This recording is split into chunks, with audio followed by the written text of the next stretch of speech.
Welcome future writing. I hope आप सभी लोग अच्छे होंगे। तो हमने ऑलमोस्ट 30 क्वेश्चन इंटीग्रल इक्वेशंस के आज करने हैं और सारे के सारे क्वेश्चन जो हैं वो प्रीवियस ईयर पेपर्स के हैं, चाहे कोई नेट का पेपर हो, चाहे गेट का पेपर हो, चाहे आरपीएससी एचपीएससी के असिस्टेंट प्रोफेसर के एग्ज़ाम के अंदर आए हुए क्वेश्चन हों। तो हमने वो सारे क्वेश्चन उठाए हैं ऑलमोस्ट। और अगर आप ये पूरी कंप्लीट वीडियो देखते हुए तो मेरे ख्याल से आने वाला जो अपकमिंग पेपर है आपका उसमें आपके ऑलमोस्ट इंटीग्रल इक्वेशन के सारे क्वेश्चंस हो जाएंगे। 3 से 4 क्वेश्चंस आते ही आते हैं पेपर में। तो देखिए आज का पहला क्वेश्चन है, let y x is equals to integral दे रखा है 5 to x, लिमिट है x minus t square y t d t. This equation is of type, हमें टाइप बताना है कौन सा है। तो पहले तो मैं आपको बता देती हूँ इंटीग्रल इक्वेशन होती क्या है और उसके कौन कौन से टाइप्स होते हैं। ठीक है, पहले तो हम वही डिस्कस कर लेते हैं क्योंकि आगे बढ़ने से पहले आपको ये ज़रूर पता होना चाहिए। ठीक है, तो सबसे पहले तो देखिए इंटीग्रल इक्वेशन होती क्या है।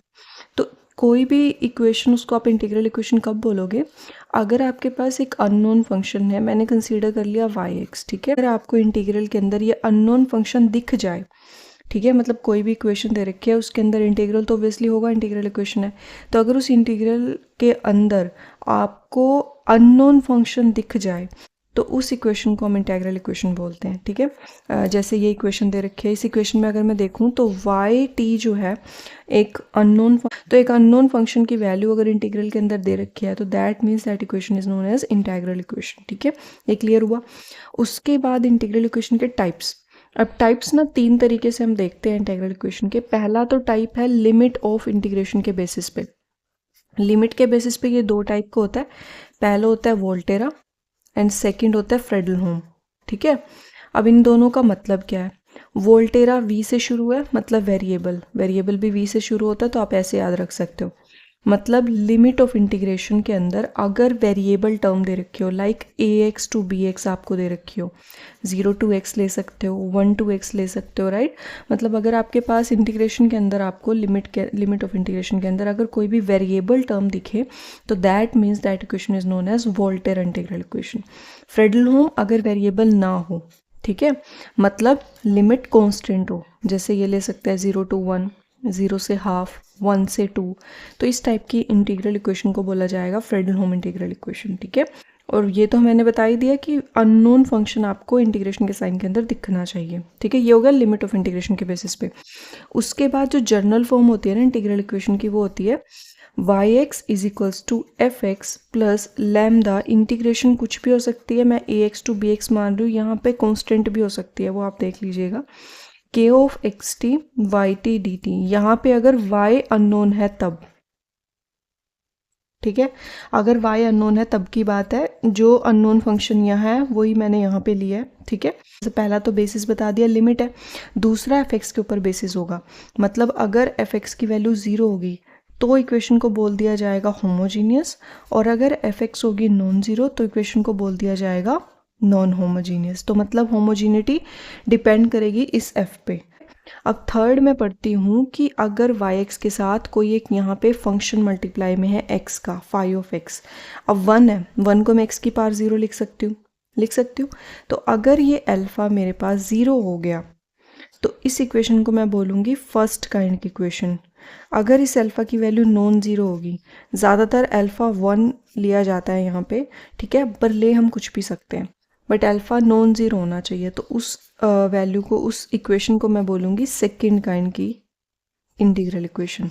और अगर ये अल्फ़ा कुछ एक वैल्यूज़ के लिए तो ज़ीरो है, मतलब for some values of x belongs to this integral, this limit of integration, तो उस केस में तो हो जाएगा थर्ड काइंड का, मतलब कुछ एक x की वैल्यूज़ के लिए अल्फ़ा 0 हो रहा है बट बाकी x की वैल्यूज़ के लिए वो नॉन ज़ीरो है, तो उस टाइप की इक्वेशन को बोला जाएगा थर्ड काइंड की इक्वेशन।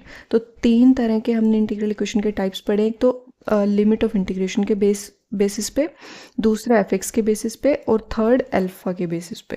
ठीक है, तो यहाँ से आप टाइप्स पता कर सकते हो इंटीग्रल इक्वेशन के। तो चलिए क्वेश्चन देखते हैं। पहला क्वेश्चन दे रखा है ये, इस इक्वेशन का हमें टाइप बताना। सबसे पहले तो देखिए लिमिट जो है वो वेरिएबल में है, दैट मीन्स वोल्टेरा होगी, तो फ्रेडलहोम वाले तो दोनों ऑप्शन कट हो जाएंगे। अब चेक करना है सेकंड काइंड का है या फर्स्ट काइंड का है।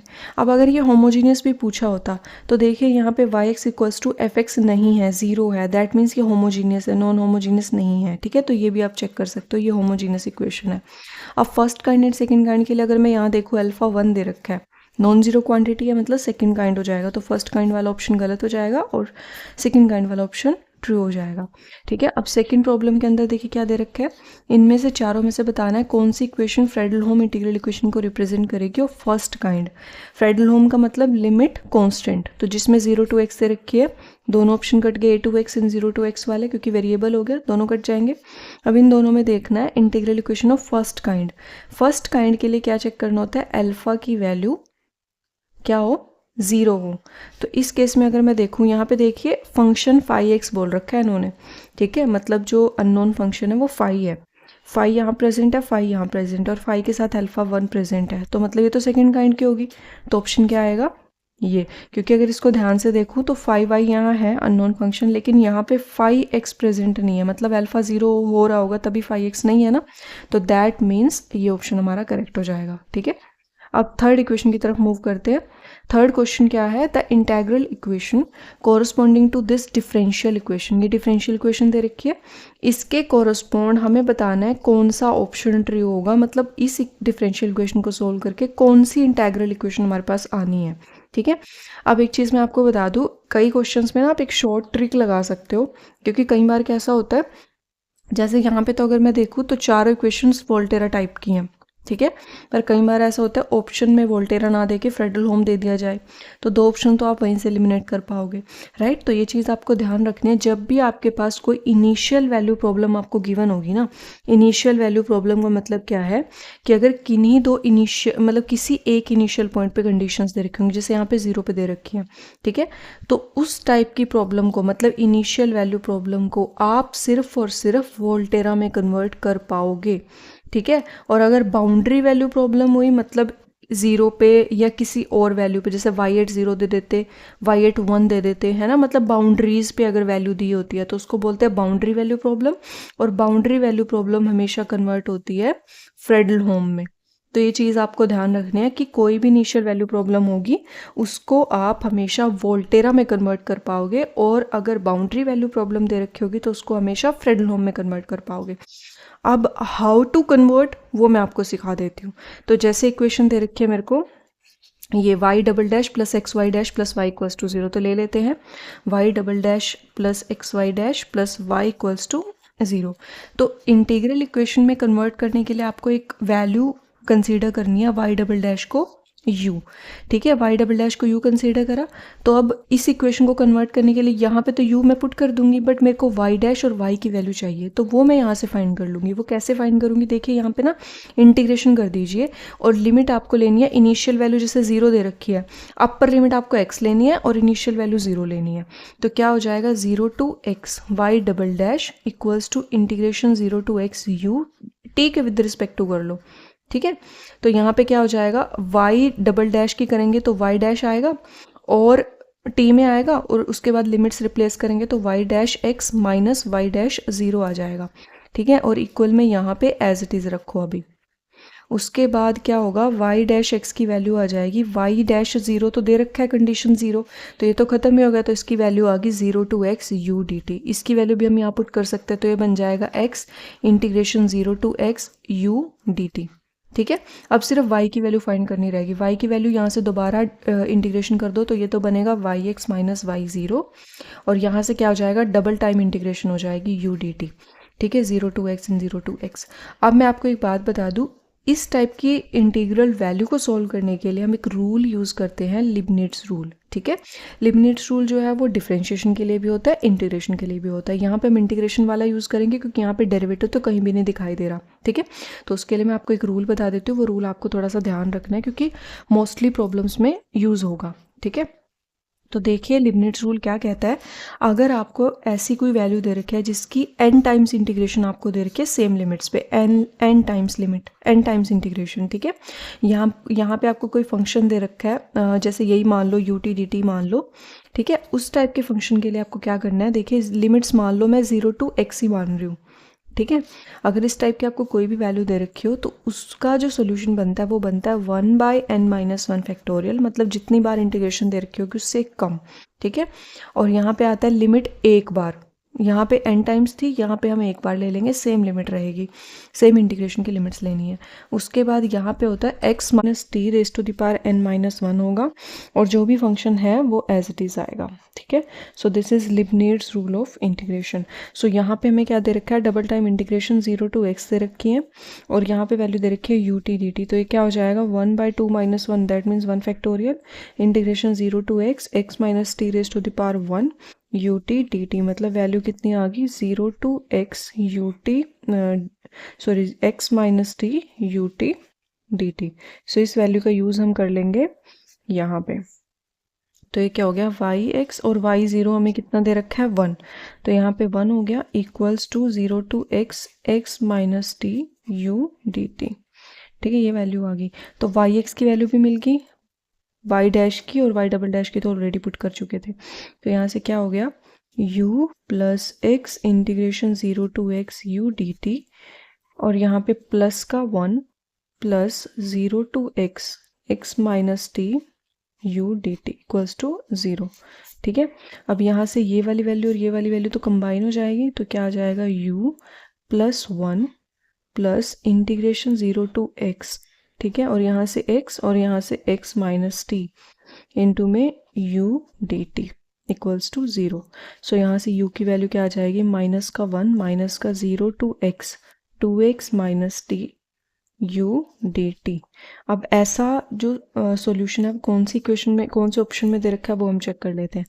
पहले यहाँ पे ना u की जगह 5 ले रखा है, ये थोड़ा सा ध्यान रख लीजिएगा। देखिए 5 इक्वल्स टू 1 प्लस, यहाँ पे तो 1 माइनस का है, ऑप्शन गलत, यहाँ पे 1 माइनस का है, माइनस का 1 minus 2x minus T 5 of T dt, ये हो रहा है ना। तो ये ऑप्शन आ जाएगा, इसमें भी प्लस 1 है, ये भी ऑप्शन गलत हो जाएगा, इसमें 1 है ही नहीं तो ये वाला ऑप्शन तो वैसे ही गलत हो जाएगा। तो ऑप्शन नंबर सेकंड हमारा करेक्ट हो जाएगा, ठीक है। तो इस तरह से हम किसी भी डिफरेंशियल इक्वेशन को इंटेग्रल इक्वेशन में कन्वर्ट कर सकते हैं, ठीक है। तो आई होप आपको ये वाला मेथड समझ आया होगा, ठीक। Now we are moving to fourth में क्या बोल रखा है कि which one is correct for degenerate और सेपरेबल कर्नल। तो हमें बताना है कि डीजनरेट और सेपरेबल कर्नल के लिए कौन सा एक ऑप्शन करेक्ट है। अब डीजनरेट और सेपरेबल कर्नल किसको बोला जाता है, सेपरेबल तो नाम से क्लियर हो रहा है कि कोई ऐसी वैल्यूज़ जिनको हम सेपरेट कर पाएँ, ठीक है। अब मैंने देखिए आपको जब जनरल इक्वेशन बताई थी, इंटीग्रल इक्वेशन की जनरल इक्वेशन ये बताई थी, alpha x y x equals to f x plus lambda integral k x t. यहाँ पे जो के एक्स टी था ना, इसको हम बोलते हैं कर्नल, ठीक है। और जैसे पूरी जो फंक्शन है, पूरी इंटीग्रल इक्वेशन है, ये एक्स और टी में है, तो ये भी एक एक्स और टी का ही फंक्शन होता है, इसको हम कर्नल बोलते हैं। अब इन्होंने सेपरेबल कर्नल टर्म निकाली है। सेपरेबल कर्नल टर्म का मतलब कि अगर हम कर्नल की वैल्यू के एक्स टी में है, तो अगर x वाले टर्म्स को सेपरेट और t वाली टर्म को सेपरेट कर पाए, मतलब x की टर्म्स को अलग, t की टर्म्स को अलग, अगर दोनों की टर्म्स को सेपरेट कर पाए तो that type of kernel is known as separable kernel या टी जनरेट कर्नल, ठीक है। दोनों एक ही हैं। तो यहाँ से देखिए, सबसे पहली बात, जो कर्नल होता है हमारे पास वो इनफाइनाइट वैल्यूज़ नहीं लेता, उसके अंदर इनफाइनाइट नंबर ऑफ वैल्यूज़ नहीं आती। तो जिन भी ऑप्शंस में आपके पास इन्फिनिटी तक वैल्यूज़ जा रही हैं वो ऑप्शन आप डायरेक्ट कट कर दीजिए। जैसे यहाँ पे i equals to 1 to infinity है, cancel, i equals to 1 to infinity है, कैंसिल। अब ये दोनों ऑप्शन में i is equals to 1 to n दे रखा है, तो ये दोनों हो सकते हैं। अब मैंने क्या बताया सेपरेबल में कि x वाली टर्म्स अलग करनी है, t वाली टर्म्स अलग करनी है, बट इसके अंदर अगर देखूँ तो gi और hi दो डिफरेंट टर्म्स बना रखे, बट ये भी x t में, ये भी x t में, तो इससे तो x और t सेपरेट हुए ही नहीं, तो ये वाला ऑप्शन गलत हो जाएगा। इसमें देखिए आपका gi x अलग कर दिया, hi t अलग कर दिया है, तो x वाले अलग, t वाले अलग, ठीक है। तो ये कौन सा हो जाएगा, सेपरेबल या डीजनरेट कर्नल। अब हम बात करते हैं फिफ्थ प्रॉब्लम की तरफ। फिफ्थ प्रॉब्लम में क्या बोल रखा है, रिजोल्वेंट कर्नल फाइंड करना है हमें, और रिजोल्वेंट कर्नल बताना है कौन सा ऑप्शन रिजोल्वेंट कर्नल के लिए ट्रू है। जब आप रिजोल्वेंट कर्नल पढ़ोगे तो आपको एक और टर्म के बारे में पता होना चाहिए, और उसको हम बोलते हैं आइट्रेटेड कर्नल्स, ठीक है। आइट्रेटेड कर्नल्स जो हैं वो वोल्टेरा और फ्रेडलहोम दोनों में होते हैं। मैं दोनों के बारे में आपको थोड़ा सा बता देती हूँ, क्योंकि पेपर में कई बार ऐसा हो सकता है कि आपको आइट्रेटेड कर्नल्स पूछ लिए जाएं, क्योंकि आइट्रेटेड कर्नल्स का मतलब K1, K2, K3, K4 up to shown ऐसे होते हैं, ठीक है। तो कई बार ऐसा होता है कि आपको K दे रखा हो, आपको K2 पूछ ले पेपर में या K3 पूछ ले, राइट। तो ऐसे पूछ सकते हैं, इसलिए आइट्रेटेड कर्नल के बारे में भी अब बात कर लेते हैं। तो एक इक्वेशन तो वोल्टेरा इक्वेशन है और दूसरी इक्वेशन फ्रेडलहोम है। मैं दोनों में आपको बता देती हूँ कि कैसे हम आइट्रेटेड कर्नल्स फाइंड करते हैं और उसके बाद रिजोल्वेंट कर्नल फाइंड करते हैं। तो सबसे पहले तो दोनों के अंदर K1 वैल्यू हम फाइंड करते हैं। K1 की वैल्यू K के बराबर ही होती है, ठीक है, XT, और यहाँ पे भी XT आप लिख लीजिएगा। तो K1 XT हमारे पास KXT के बराबर ही होता है, और KXT तो हम इक्वेशन से चेक ही कर लेंगे। एक general equation YX equals to FX plus lambda integration over A to B KXT YT DT। तो जो भी यहाँ पे K होगा वो हमारे पास K1 के बराबर ही आ जाएगा, दोनों केसेस में है। उसके बाद जब K2 फाइंड करेंगे वोल्टेरा में और फ्रेडलहोम में, दोनों में तरीके सेम है, बस थोड़ा सा लिमिट का ही चक्कर पड़ेगा, क्योंकि दोनों में लिमिट का ही डिफरेंस है। तो पहले इसके लिए बता दूं, फ्रेडलहोम के लिए आपको जो भी लिमिट दे रखी होगी इंटीग्रल इक्वेशन में, जो भी लिमिट दे रखी होगी वही लिमिट आपको रखनी है, कुछ चेंज नहीं करना, ठीक है। उसके बाद क्या करना है, यहाँ पे वैल्यू रखनी है जो K है आपके पास, वही K सेम रहेगा हर एक के अंदर, ठीक है। बस क्या फ़र्क है, जो XT था ना उसमें T को रिप्लेस कर दोगे आप Z से, मतलब किसी अनदर वेरिएबल से। फिर यहाँ पे K2 के लिए यहाँ पे आएगा K1, और यहाँ पे तो हमने T को रिप्लेस किया, यहाँ पे हम X को रिप्लेस कर देंगे विद द सेम वेरिएबल, और Z के विद रिस्पेक्ट टू इंटीग्रेशन करनी है, तो ये आपका K2 आ जाएगा। जब K3 फाइंड करेंगे तो K3 के लिए भी लिमिट सेम रहेगी, ये K भी सेम रहेगा, यहाँ पे बस आ जाएगा K2 और ZT DT। ऐसे ही आप K4, K5, K6 सारे के सारे कर्नल्स निकाल सकते हो। इन कर्नल्स को आइट्रेटेड कर्नल्स बोला जाता है, ठीक है। जब ये सारे के सारे आइट्रेटेड कर्नल्स आप फाइंड कर लोगे, अच्छा एक चीज़ और है, पेपर में यहाँ K की जगह K1 भी लिखा हुआ आ सकता है, क्योंकि K और K1 दोनों बराबर है, तो K1 भी लिखा हुआ आ सकता है। तो कई बुक्स के अंदर यहाँ पे K1 लिखा जाता है, तो कंफ्यूज होने की ज़रूरत नहीं है, ठीक है। अब उसके बाद जब हम Kn निकालेंगे, तो Kn के केस में यहाँ क्या आएगा, A to B K1 X, Z या KX, Z यहाँ पे आएगा। अगर यहाँ K3 था, यहाँ K2 था, तो अगर यहाँ Kn है तो यहाँ Kn-1 आएगा, ठीक है। अब रिजोल्वेंट कर्नल बता देती हूँ। रिजोल्वेंट कर्नल XT की फॉर्म में ही आएगा, और लैम्डा मतलब आइगन वैल्यूज जो यहाँ पे लिखी होती है वो, ठीक है। रिजोल्वेंट कर्नल क्या होता है, रिजोल्वेंट कर्नल के अंदर हमारे पास वैल्यू जो मतलब वैल्यूज चलती हैं वो इन्फिनिटी तक चलती है। जैसे K के केस में तो हमने I equals to 1 to n लिया था, राइट, सेपरेबल कर्नल में। बट यहाँ पे जो वैल्यू आएगी ना वो चलेगी m equals to 1 to infinity lambda raise to the power m-1, और K ऑफ यहाँ पे आएगा Km XT इस हिसाब से, ठीक है। तो ये हमारे पास रिजोल्वेंट कर्नल होता है, और इस सीरीज को हम न्यूमैन सीरीज भी बोलते हैं। क्या होता है, अगर मैं इसको थोड़ा सा ओपन करके लिखूं तो ये बनेगा lambda raise to the power 1-1, that means lambda raise to the power 0, मतलब फर्स्ट टर्म के अंदर लैम्डा नहीं आएगा, तो ये बनेगा K1, प्लस सेकेंड में आएगा लैम्डा K2, थर्ड में आएगा lambda square K3, plus up to जहाँ तक भी, क्योंकि K की वैल्यूज़ हम बहुत आगे तक फाइंड कर सकते हैं, इसीलिए रिजोल्वेंट कर्नल के अंदर वैल्यू इन्फिनिटी तक जाती है, ठीक है। So this is our resolvent kernel, and resolvent kernel is taken with the help of iterated kernels. Iterated kernels मैंने आपको बता दी यहाँ से फाइंड किए जाते हैं। ये तो बात होगी फ्रेडलहोम इक्वेशन की। अब बात करते हैं वोल्टेरा की। वोल्टेरा में सिर्फ आपको एक ध्यान रखनी है वैल्यू कि जो इंटीग्रेशन की लिमिट है ना आपकी, वो T टू X होगी, मतलब अपर वाली लिमिट तो हर हालत में X ही रहेगी, जो लोअर लिमिट है वो आपके पास T हो जाएगी। तो यहाँ पे सारा कुछ सेम है, जैसे यहाँ पे K ऑफ XZ रखना है, K1 ऑफ ZT रखना है, ठीक है। उसके बाद जब K3 फाइंड करोगे तो ये सेम रहेगा, यहाँ पे आ जाएगा K2, और बाकी रिजोल्वेंट कर्नल की वैल्यू भी सेम रहेगी, कुछ चेंज नहीं है, सिर्फ लिमिट का फ़र्क है। यहाँ पे A टू B कॉन्स्टेंट्स जो भी हमें इंटीग्रेशन के अंदर दे रखा है, और यहाँ पे T टू X ही लेनी है, चाहे आपको लिमिट कुछ भी दे रखे हो, 0 to X दे रखे हो, 1 to X दे रखे हो, 2 कुछ भी दे रखे हो, बट आपको T टू X ही सपोज करना है, ठीक है। तो this is our iterated kernels and resolvent kernel. अब देखिए क्वेश्चन में क्या बोल रखा है, तो ये ना एक बारी ऑप्शंस आप दोबारा से देख लीजिए। यहाँ पे के एक्स जेड को रिप्लेस करना है लैम्डा एम माइनस वन के साथ, ठीक है। ये बाय मिस्टेक लिखा गया है, तो एक बार ध्यान कर दीजिएगा, ठीक है। अब मैंने क्या बताया था, रिजोल्वेंट कर्नल जो होता है उसमें जो समीशन की वैल्यू है वो इनफाइनाइट तक जाएगी, तो पहला ऑप्शन तो डायरेक्टली कट हो गया। तीनों ऑप्शंस में इन्फिनिटी है, ठीक है। अब मैंने क्या बताया था, रिजोल्वेंट कर्नल के अंदर जो आपका आर होता है वो इक्वल होता है lambda raise to the power m minus one होता है, और साथ में के एम आता है, राइट, सबमिशन में।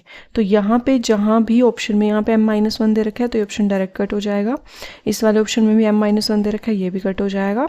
ये वाला ऑप्शन हमारा ठीक आएगा। यहाँ पे लैम्डा एम माइनस एम है, lambda raise to the power m minus one है, और यहाँ पे के एम है। तो मतलब अगर इसको ओपन करूँगी तो बनेगा k one plus lambda k two plus lambda square k three plus up to so on. So this is our resolvent kernel, ठीक है। सो ऑप्शन नंबर बी हमारा करेक्ट हो जाएगा। इसको ठीक कर लीजिएगा प्लीज़, ठीक है। उसके बाद सिक्स्थ प्रॉब्लम है, K x T will be D generate for which value. हमें बताना है कि इन चार ऑप्शंस में से कौन से ऑप्शन के लिए हम बोलेंगे कि कर्नल हमारा सेपरेबल है। ये के एक्स टी की वैल्यूज़ दे रखी हैं, ठीक है। अब देखिए अगर ये वाला ऑप्शन देखो तो इसमें क्या हम एक्स और टी को सेपरेट कर सकते हैं? इसको तो चलो हम कर देंगे, बट इसको कैसे रिप्लेस मतलब सेपरेट करेंगे, नहीं कर सकते ना। तो this is not a separable colonel, इसको भी नहीं कर सकते। और ज़ीरो तो हम ले ही नहीं सकते, क्योंकि अगर हमने के एक्स टी ज़ीरो ले लिया तो इंटीग्रेशन के अंदर पूरी वैल्यू ज़ीरो हो जाएगी, तो अननोन फंक्शन बचेगा ही नहीं इंटीग्रेशन के अंदर। और अगर इंटीग्रेशन के अंदर अननोन फंक्शन नहीं बचा तो उसको तो हम इंटीग्रल इक्वेशन बोल ही नहीं सकते। तो ज़ीरो तो हम कभी भी नहीं ले सकते, तो ये ऑप्शन ही आ जाएगा, ठीक है। तीनों को मतलब कट करने के बाद फोर्थ ऑप्शन तो करेक्ट होना ही है, बट वैसे अगर चेक करें तो यहाँ पे साइन ए प्लस बी लगा सकते हैं, मतलब sine x cos t plus cos x sine t. फिर तो सेपरेट करना ईजी है, समीशन मतलब यहाँ पे इंटीग्रेशन होती है तो इंटीग्रेशन में क्या कर देंगे, साइन एक्स बाहर ले लेंगे, इंटीग्रेशन कोस टी, और यहाँ पे दोनों के साथ वाई टी होता है तो यहाँ वाई टी डी टी आ जाएगा। फिर प्लस में cos x integration sine t y t d T.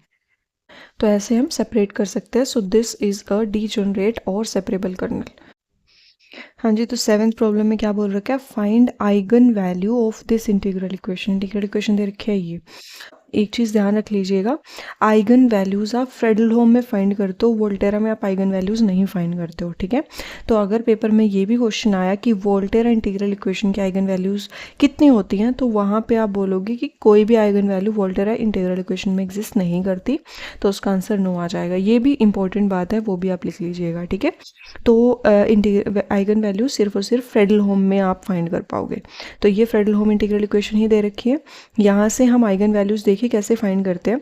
सबसे पहले तो जो सेपरेबल कर्नल दे रखा होता है उसमें से एक्स वाली टर्म्स को आप सेपरेट कर लेते हो, टी वाली टर्म्स को आप सेपरेट कर लेते हो, ठीक है।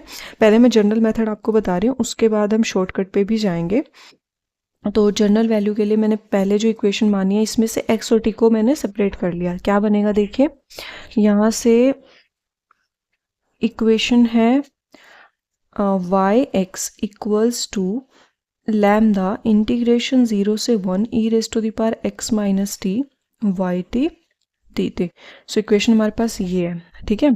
अब इस इक्वेशन के लिए हम क्या करेंगे, सबसे पहले तो आपको क्या करना है, जो x वाली टर्म है उसको सेपरेट कर लेना है। मतलब यहाँ से अगर मैं देखूँ तो e raise to the power x into e raise to the power minus t बनेगा। तो ये e की पावर x को तो बाहर निकाल लेना है और e raise to the power minus t वाली टर्म को अंदर रखना है, ठीक है। अब क्या करना है, जो ये वाली टर्म है इसको एक कांस्टेंट पुट कर देना c। अगर दो ऐसे इंटीग्रेशंस मिल रही हैं आपको तो दो बार कांस्टेंट्स ले लेना है c1 एंड c2। यहाँ पे एक ही इंटीग्रेशन है तो इसको c कांस्टेंट ले लेना है। तो यहाँ से क्या हो जाएगा, yx की वैल्यू आ जाएगी lambda e raise to the power x c, ठीक है। जहाँ पे हमारे पास c की क्या वैल्यू है, c की वैल्यू है 0 से 1 e raise to the power minus t y t d t, ठीक है। अब क्या करना है, जो ये वाई एक्स है अगर मैं रिप्लेस करूँ x को t से तो वाई टी की वैल्यू कितनी आएगी, lambda e raise to the power t into c. इस वैल्यू को आप यहाँ सब्सटीट्यूट कर दोगे तो क्या बनेगा, c की वैल्यू 0 से 1 e raise to the power minus t lambda e raise to the power t c d t. अब e raise to the power t और e raise to the power minus t, तो e raise to the power 0 बन जाएगा, that means 1 बन जाएगा। तो यहाँ से लैम्डा और सी को आप बाहर निकाल लोगे और खाली 1 की इंटीग्रेशन रह जाएगी। 1 की इंटीग्रेशन को सोल्व करोगे टी आएगा, लिमिट्स पुट करोगे तो कितना आएगा टी। तो मतलब क्या आ गया, c is equals to lambda c, t था 1 पुट करेंगे तो 1 हो जाएगा। तो यहाँ से c माइनस लैम्डा सी इक्वल्स टू 0 आ जाएगा। c को कॉमन ले लोगे, 1 माइनस लैम्डा इक्वल्स टू 0। अब c को तो मैं 0 ले नहीं सकती, क्योंकि अगर मैंने c 0 लिया तो सॉल्यूशन क्या हो जाएगा, वाई टी इक्वल्स टू 0, मतलब y x equals to 0, trivial solution आ जाएगा। बट हमें क्या करना होता है, हमें नॉन ट्रिवियल सॉल्यूशन फाइंड करना होता है हमेशा, ठीक है। तो c को मैं 0 नहीं ले सकती, तो मेरे को क्या करना पड़ेगा, 1 माइनस लैम्डा को 0 लेना पड़ेगा, मतलब लैम्डा की वैल्यू कितनी आ जाएगी यहाँ से 1। So lambda equals to 1 is the eigenvalue, right. So option number A हमारा करेक्ट हो जाएगा, ठीक है। तो ये तो हमारे पास देखिए जनरल मेथड है कि हमें ऐसे सोल्व करनी है प्रॉब्लम। कोई भी प्रॉब्लम अगर आए तो आपको ऐसे ही करना है, सेपरेट कर लेना है और उसके बाद इंटीग्रेशन मतलब कांस्टेंट पुट करके सोल्व करना है। अब मैं बताती हूँ आपको एक शॉर्ट ट्रिक। शॉर्ट ट्रिक क्या है, अगर आपके पास जो मतलब ये वाली वैल्यू जो है इस टाइप की दे रखी हो, ठीक है, होमोजीनियस इक्वेशन हो बेसिकली, तो उस केस में आपको क्या करना है, जो भी आपको इंटीग्रेशन की वैल्यू दे रखी है e raise to the power x minus t, उसको ले लीजिए खाली, ठीक है। आपको वाई टी वगैरह नहीं देखना, आपको सिर्फ इसको देखना है। अब आपको क्या करना है, जो टी के अलावा दूसरा वेरिएबल दे रखा है, जैसे यहाँ एक्स है, तो उस एक्स को भी उस सेम वेरिएबल से रिप्लेस कर दीजिए जिसमें इंटीग्रेशन दे रखी है, ठीक है। तो क्या होगा, e raise to the power t minus t हो जाएगा, मतलब e raise to the power 0 हो गया, दैट मीन्स 1 हो गया। अब 1 की इंटीग्रेशन करेंगे तो कितना आएगा, टी आएगा, लिमिट्स पुट करेंगे 0 to 1 तो कितना आएगा, 1 आएगा, ठीक है। अब यहाँ पे लैम्डा भी था, तो क्या आ रहा है, लैम्डा इंटू 1 आ रही है। तो आपके पास लैम्डा इंटू 1 वैल्यू का मतलब क्या है कि हम ऐसे लिख सकते हैं लैम्डा बाय 1। तो लैम्डा के डिवाइड में जो वैल्यू होती है ना, वो हमारे पास आइगन वैल्यू हो जाती है। फॉर एग्जांपल अगर क्वेश्चन कुछ ऐसा होता, आगे हम करेंगे उनसे आपको क्लैरिफाई हो जाएगी ये चीज़। अगर ये होता है कि लैम्डा इंटू 4/3 कोई वैल्यू आती, ठीक है, तो उसको आप क्या लिख सकते हो, लैम्डा बाय 3/4 करके लिख सकते हो। तो मतलब जो लैम्डा की डिवाइड बाय आ रही है, मतलब 3/4, वो आइगन वैल्यू हो जाएगी, ठीक है, ऐसे आप कर सकते हो। तो यहाँ पे अब मैं इसको थोड़ा फटाफट बताती हूँ जल्दी जल्दी जल्दी करके, क्योंकि पेपर में आपको जल्दी जल्दी करना होगा। हमारे पास इक्वेशन ये है, ठीक है। आप क्या करोगे, इस वाले पोर्शन के अंदर x को रिप्लेस करोगे t से, क्योंकि t यहाँ पे वेरिएबल दे रखा है। तो क्या हो गया, e की power t minus T, that means e की पावर 0, मतलब 1। 1 की इंटीग्रेशन करेंगे कितनी आएगी, t के अंदर 0 से 1 सब्स्टिट्यूट करेंगे कितनी आएगी, 1, मतलब लैम्डा इंटू 1 आ रहा है, तो मतलब लैम्डा बाय 1 लिखेंगे तो 1 इज द आइगन वैल्यू हो जाएगी। ऐसे आप फटाफट कर सकते हो, ठीक है, पेपर में। उसके बाद मूव करते हैं हम 8th प्रॉब्लम की तरफ। 8th प्रॉब्लम में क्या कह रहा है, देखिए 8th प्रॉब्लम में क्या बोल रहा है कि हमें वाई एक्स दे रखा है इस टाइप का, हमें आइगन वैल्यू बतानी है, ठीक है। सेम ऐसे ही करना है, यहाँ पे देखिए एक्स को रिप्लेस करेंगे टी से, तो टी माइनस हाफ हो जाएगा। इंटीग्रेशन करनी है, यहाँ से हो जाएगी t²/2 minus t/2। Value put करेंगे 0 से 1, तो 1/2 माइनस 1/2, मतलब 0 और 0 पुट करने पे तो 0 ही आएगा, ठीक है। तो यहाँ से वैल्यू कितनी आ रही है, 0 आ रही है, मतलब लैम्डा इंटू 0, मतलब लैम्डा की डिवाइड बाय 0, मतलब लैम्डा इज इक्वल्स टू 0 एक आइगन वैल्यू आ रही है। अगर lambda equals to 0 eigen value आ रही है तो उस केस में हमें कोई भी सोल्यूशन नहीं मिलेगा, क्योंकि लैम्डा 0 होने का मतलब क्या है कि पूरी इक्वेशन 0, मतलब y ट्रिवियल सॉल्यूशन के तौर पे आ जाएगा, ठीक है। तो उस केस में तो कोई सॉल्यूशन एग्जिस्ट ही नहीं करेगा, हमें नॉन ट्रिवियल सॉल्यूशन चाहिए होता है हमेशा। तो इसका मतलब नन ऑफ दीज इसका ऑप्शन आ जाएगा, वैसे भी 0 इसमें दे ही नहीं रखा, ठीक है। तो ऐसे आप फाइंड कर सकते हो। उसके बाद हमें रिजोल्वेंट कर्नल फाइंड करना है फॉर वोल्टेरा इंटीग्रल इक्वेशन, जहाँ पे कर्नल दे रखा है 1, ठीक है। अब यहाँ पे आपको इक्वेशन नहीं दे रखी ऐसी, वाई एक्स बराबर एफ एक्स प्लस में lambda 0 to x kernel x t y t d t, ऐसी इक्वेशन नहीं दे रखी। आपको डायरेक्ट क्या दे रखा है कि कर्नल की वैल्यू 1 है, आपको रिजोल्वेंट कर्नल फाइंड करके दिखाना है, ठीक है। तो आप डायरेक्ट फाइंड कर सकते हो, डायरेक्ट भी बताऊंगी पेपर के हिसाब से, बट अभी हम आइटरेटेड कर्नल के हिसाब से करते हैं। k1 को हम मान लेंगे k के बराबर, जो कि कितना हो जाएगा 1। अब k2 फाइंड करना है, k2 फाइंड करने के लिए क्या बताया था, t2x k1 और साथ में k1 ऑफ zt आता है। अब 1 के अंदर तो zt कर लो चाहे xt कर लो, कोई फर्क नहीं पड़ेगा, तो 1 इंटू डी टी रहेगा। सॉरी डी जेड, यहाँ पे जेड आ जाएगा, वैल्यू पुट करेंगे तो क्या हो जाएगा x माइनस टी। अब k3 फाइंड करेंगे, k3 फाइंड करेंगे तो क्या हो जाएगा t2x, k1 की जगह तो 1 ही आएगा और k2 zt की फॉर्म में होता है तो ये हो जाएगा z minus t into D Z. तो ये हो जाएगा z माइनस टी का होल स्क्वायर बाई 2 और t2x पुट करेंगे तो क्या हो जाएगा x माइनस टी का स्क्वायर बाई 2, माइनस में t माइनस टी तो 0 ही हो जाएगा तो यहाँ से आ रहा है x माइनस टी का स्क्वायर बाई 2। ऐसे ही k4 फाइंड करेंगे, k5 फाइंड करेंगे, बट आपको पैटर्न तो यहीं से मिल रहा है। फर्स्ट 1 आ रहा है, दूसरा x माइनस टी आ रहा है, तीसरा x माइनस टी का स्क्वायर बाई 2 आ रहा है, मतलब इससे अगला x माइनस टी की 3/3 फैक्टोरियल आएगा। ठीक है, तो आप यहाँ से क्या कर लोगे, जो आर एक्स टी आप लिखते हो वो कैसे लिखते हो, फर्स्ट आता है k1, फिर आता है लैम्डा k2, फिर आता है lambda square k3 plus up to so on. अब अगर मैं लैम्डा रखूँ यहाँ पे तो क्या आएगा 1 plus lambda x minus t plus में lambda square x minus t का square by 2 factorial plus up to so on. अब ये वाली सीरीज़ तो मेरे पास क्या बन रही है, एक्सपोनेंशियल की सीरीज़ बन रही है, तो ये raise to the power lambda into x minus t क्या आ जाएगा, रिजोल्वेंट कर्नल आ जाएगा, सिंपल। ठीक है, तो ऑप्शन में क्या है, सेकंड ऑप्शन हमारा ट्रू हो जाएगा। ठीक है, तो अब आपको एक शॉर्टकट बता दूं, शॉर्टकट में क्या करना है, अगर आपके पास कर्नल, ठीक है, 1 दे रखा है, ये सिर्फ वोल्टेरा के केस में बता रही हूँ, वोल्टेरा का शॉर्टकट है कि अगर आपके पास के एक्स टी कुछ भी दे रखा है, आपको कोई भी फंक्शन दे रखा है, आपने क्या किया, टी को रिप्लेस किया एक्स से या एक्स को रिप्लेस किया टी से, ऐसे भी कर सकते हो, मतलब दोनों वेरिएबल्स को सेम कर दिया, तो आपके पास सॉल्यूशन अगर 1 आ गया तो उस केस में आपके पास जो रिजोल्वेंट कर्नल बनेगा ना, वो क्या बनेगा, जो भी के एक्स टी दे रखा है वो, और उसके मल्टीप्लाई में e raise to the power lambda into x minus t आपको कर देना है। ठीक है, कुछ भी आपके पास बने, कुछ मतलब कुछ भी क्या, टी को एक्स से रिप्लेस करके अगर 1 बने, जैसे कि हम ले सकते हैं e raise to the power x minus t, अगर आपको के दे रखा है, यहाँ से देखिए x माइनस एक्स करेंगे तो कितना बनेगा, 1 बनेगा, तो मतलब रिजोल्वेंट कर्नल कितना आएगा, e raise to the power x minus t तो आएगा ही, साथ में e raise to the power lambda x minus t आ जाएगा, तो ये हमारे पास रिजोल्वेंट कर्नल हो जाएगा। अब यहाँ पे के एक्स टी 1 था तो एक्स एक्स भी करेंगे तो भी 1 ही रहेगा, तो इसलिए 1 into e raise to the power lambda into x minus t resolvent kernel आया है। ठीक है, अब हम बात करते हैं नेक्स्ट क्वेश्चन की, नेक्स्ट प्रॉब्लम की। अब देखिए ये वाली चीज़ें ना आप अभी नई नई सीख रहे हो, जैसे आगे आगे हम और प्रॉब्लम्स करेंगे ना, आपको ये रिवाइज होता जाएगा तो आपके लिए इजी हो जाएगा।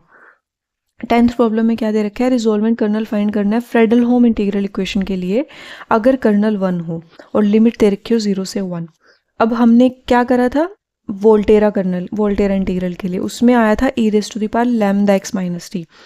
फ्रेडलहोम में e raise to the power lambda x minus t मत कर दीजिएगा, क्योंकि उसमें लिमिट ना, इसमें तो लिमिट हम टी टू एक्स लेके चलते हैं, इसीलिए एक्स माइनस टी का फंक्शन आया, बट इसमें लिमिट हम टी टू एक्स लेके नहीं चलते, इसमें लिमिट्स जो दे रखी होती है वही लेके चलते हैं, जैसे यहाँ पे 0 से 1 दे रखी है।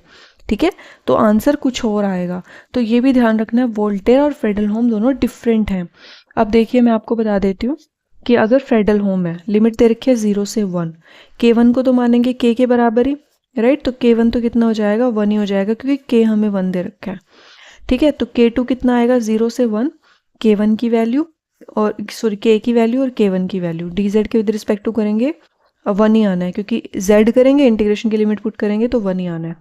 k3 फाइंड करेंगे तो k3 के केस में भी कितना आएगा, 0 से 1, यहाँ पे क्या होएगा 1 इंटू डी जेड अगेन 1 आएगा, मतलब सबकी वैल्यूज 1 1 आती जाएगी, तो रिजोल्वेंट कर्नल बनेगा 1 plus lambda square plus up to so on.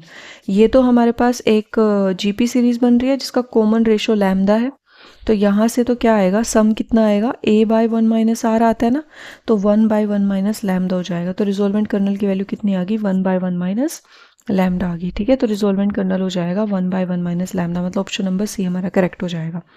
अब हम डायरेक्ट याद रख सकते हैं, अगर हमें क्या है, फ्रेडलहोम इंटीग्रल इक्वेशन के अंदर कर्नल जो है वो 1 दे रखा है, तो रिजोल्वेंट कर्नल हमेशा क्या आता है, 1 बाय 1 माइनस लैम्डा आता है।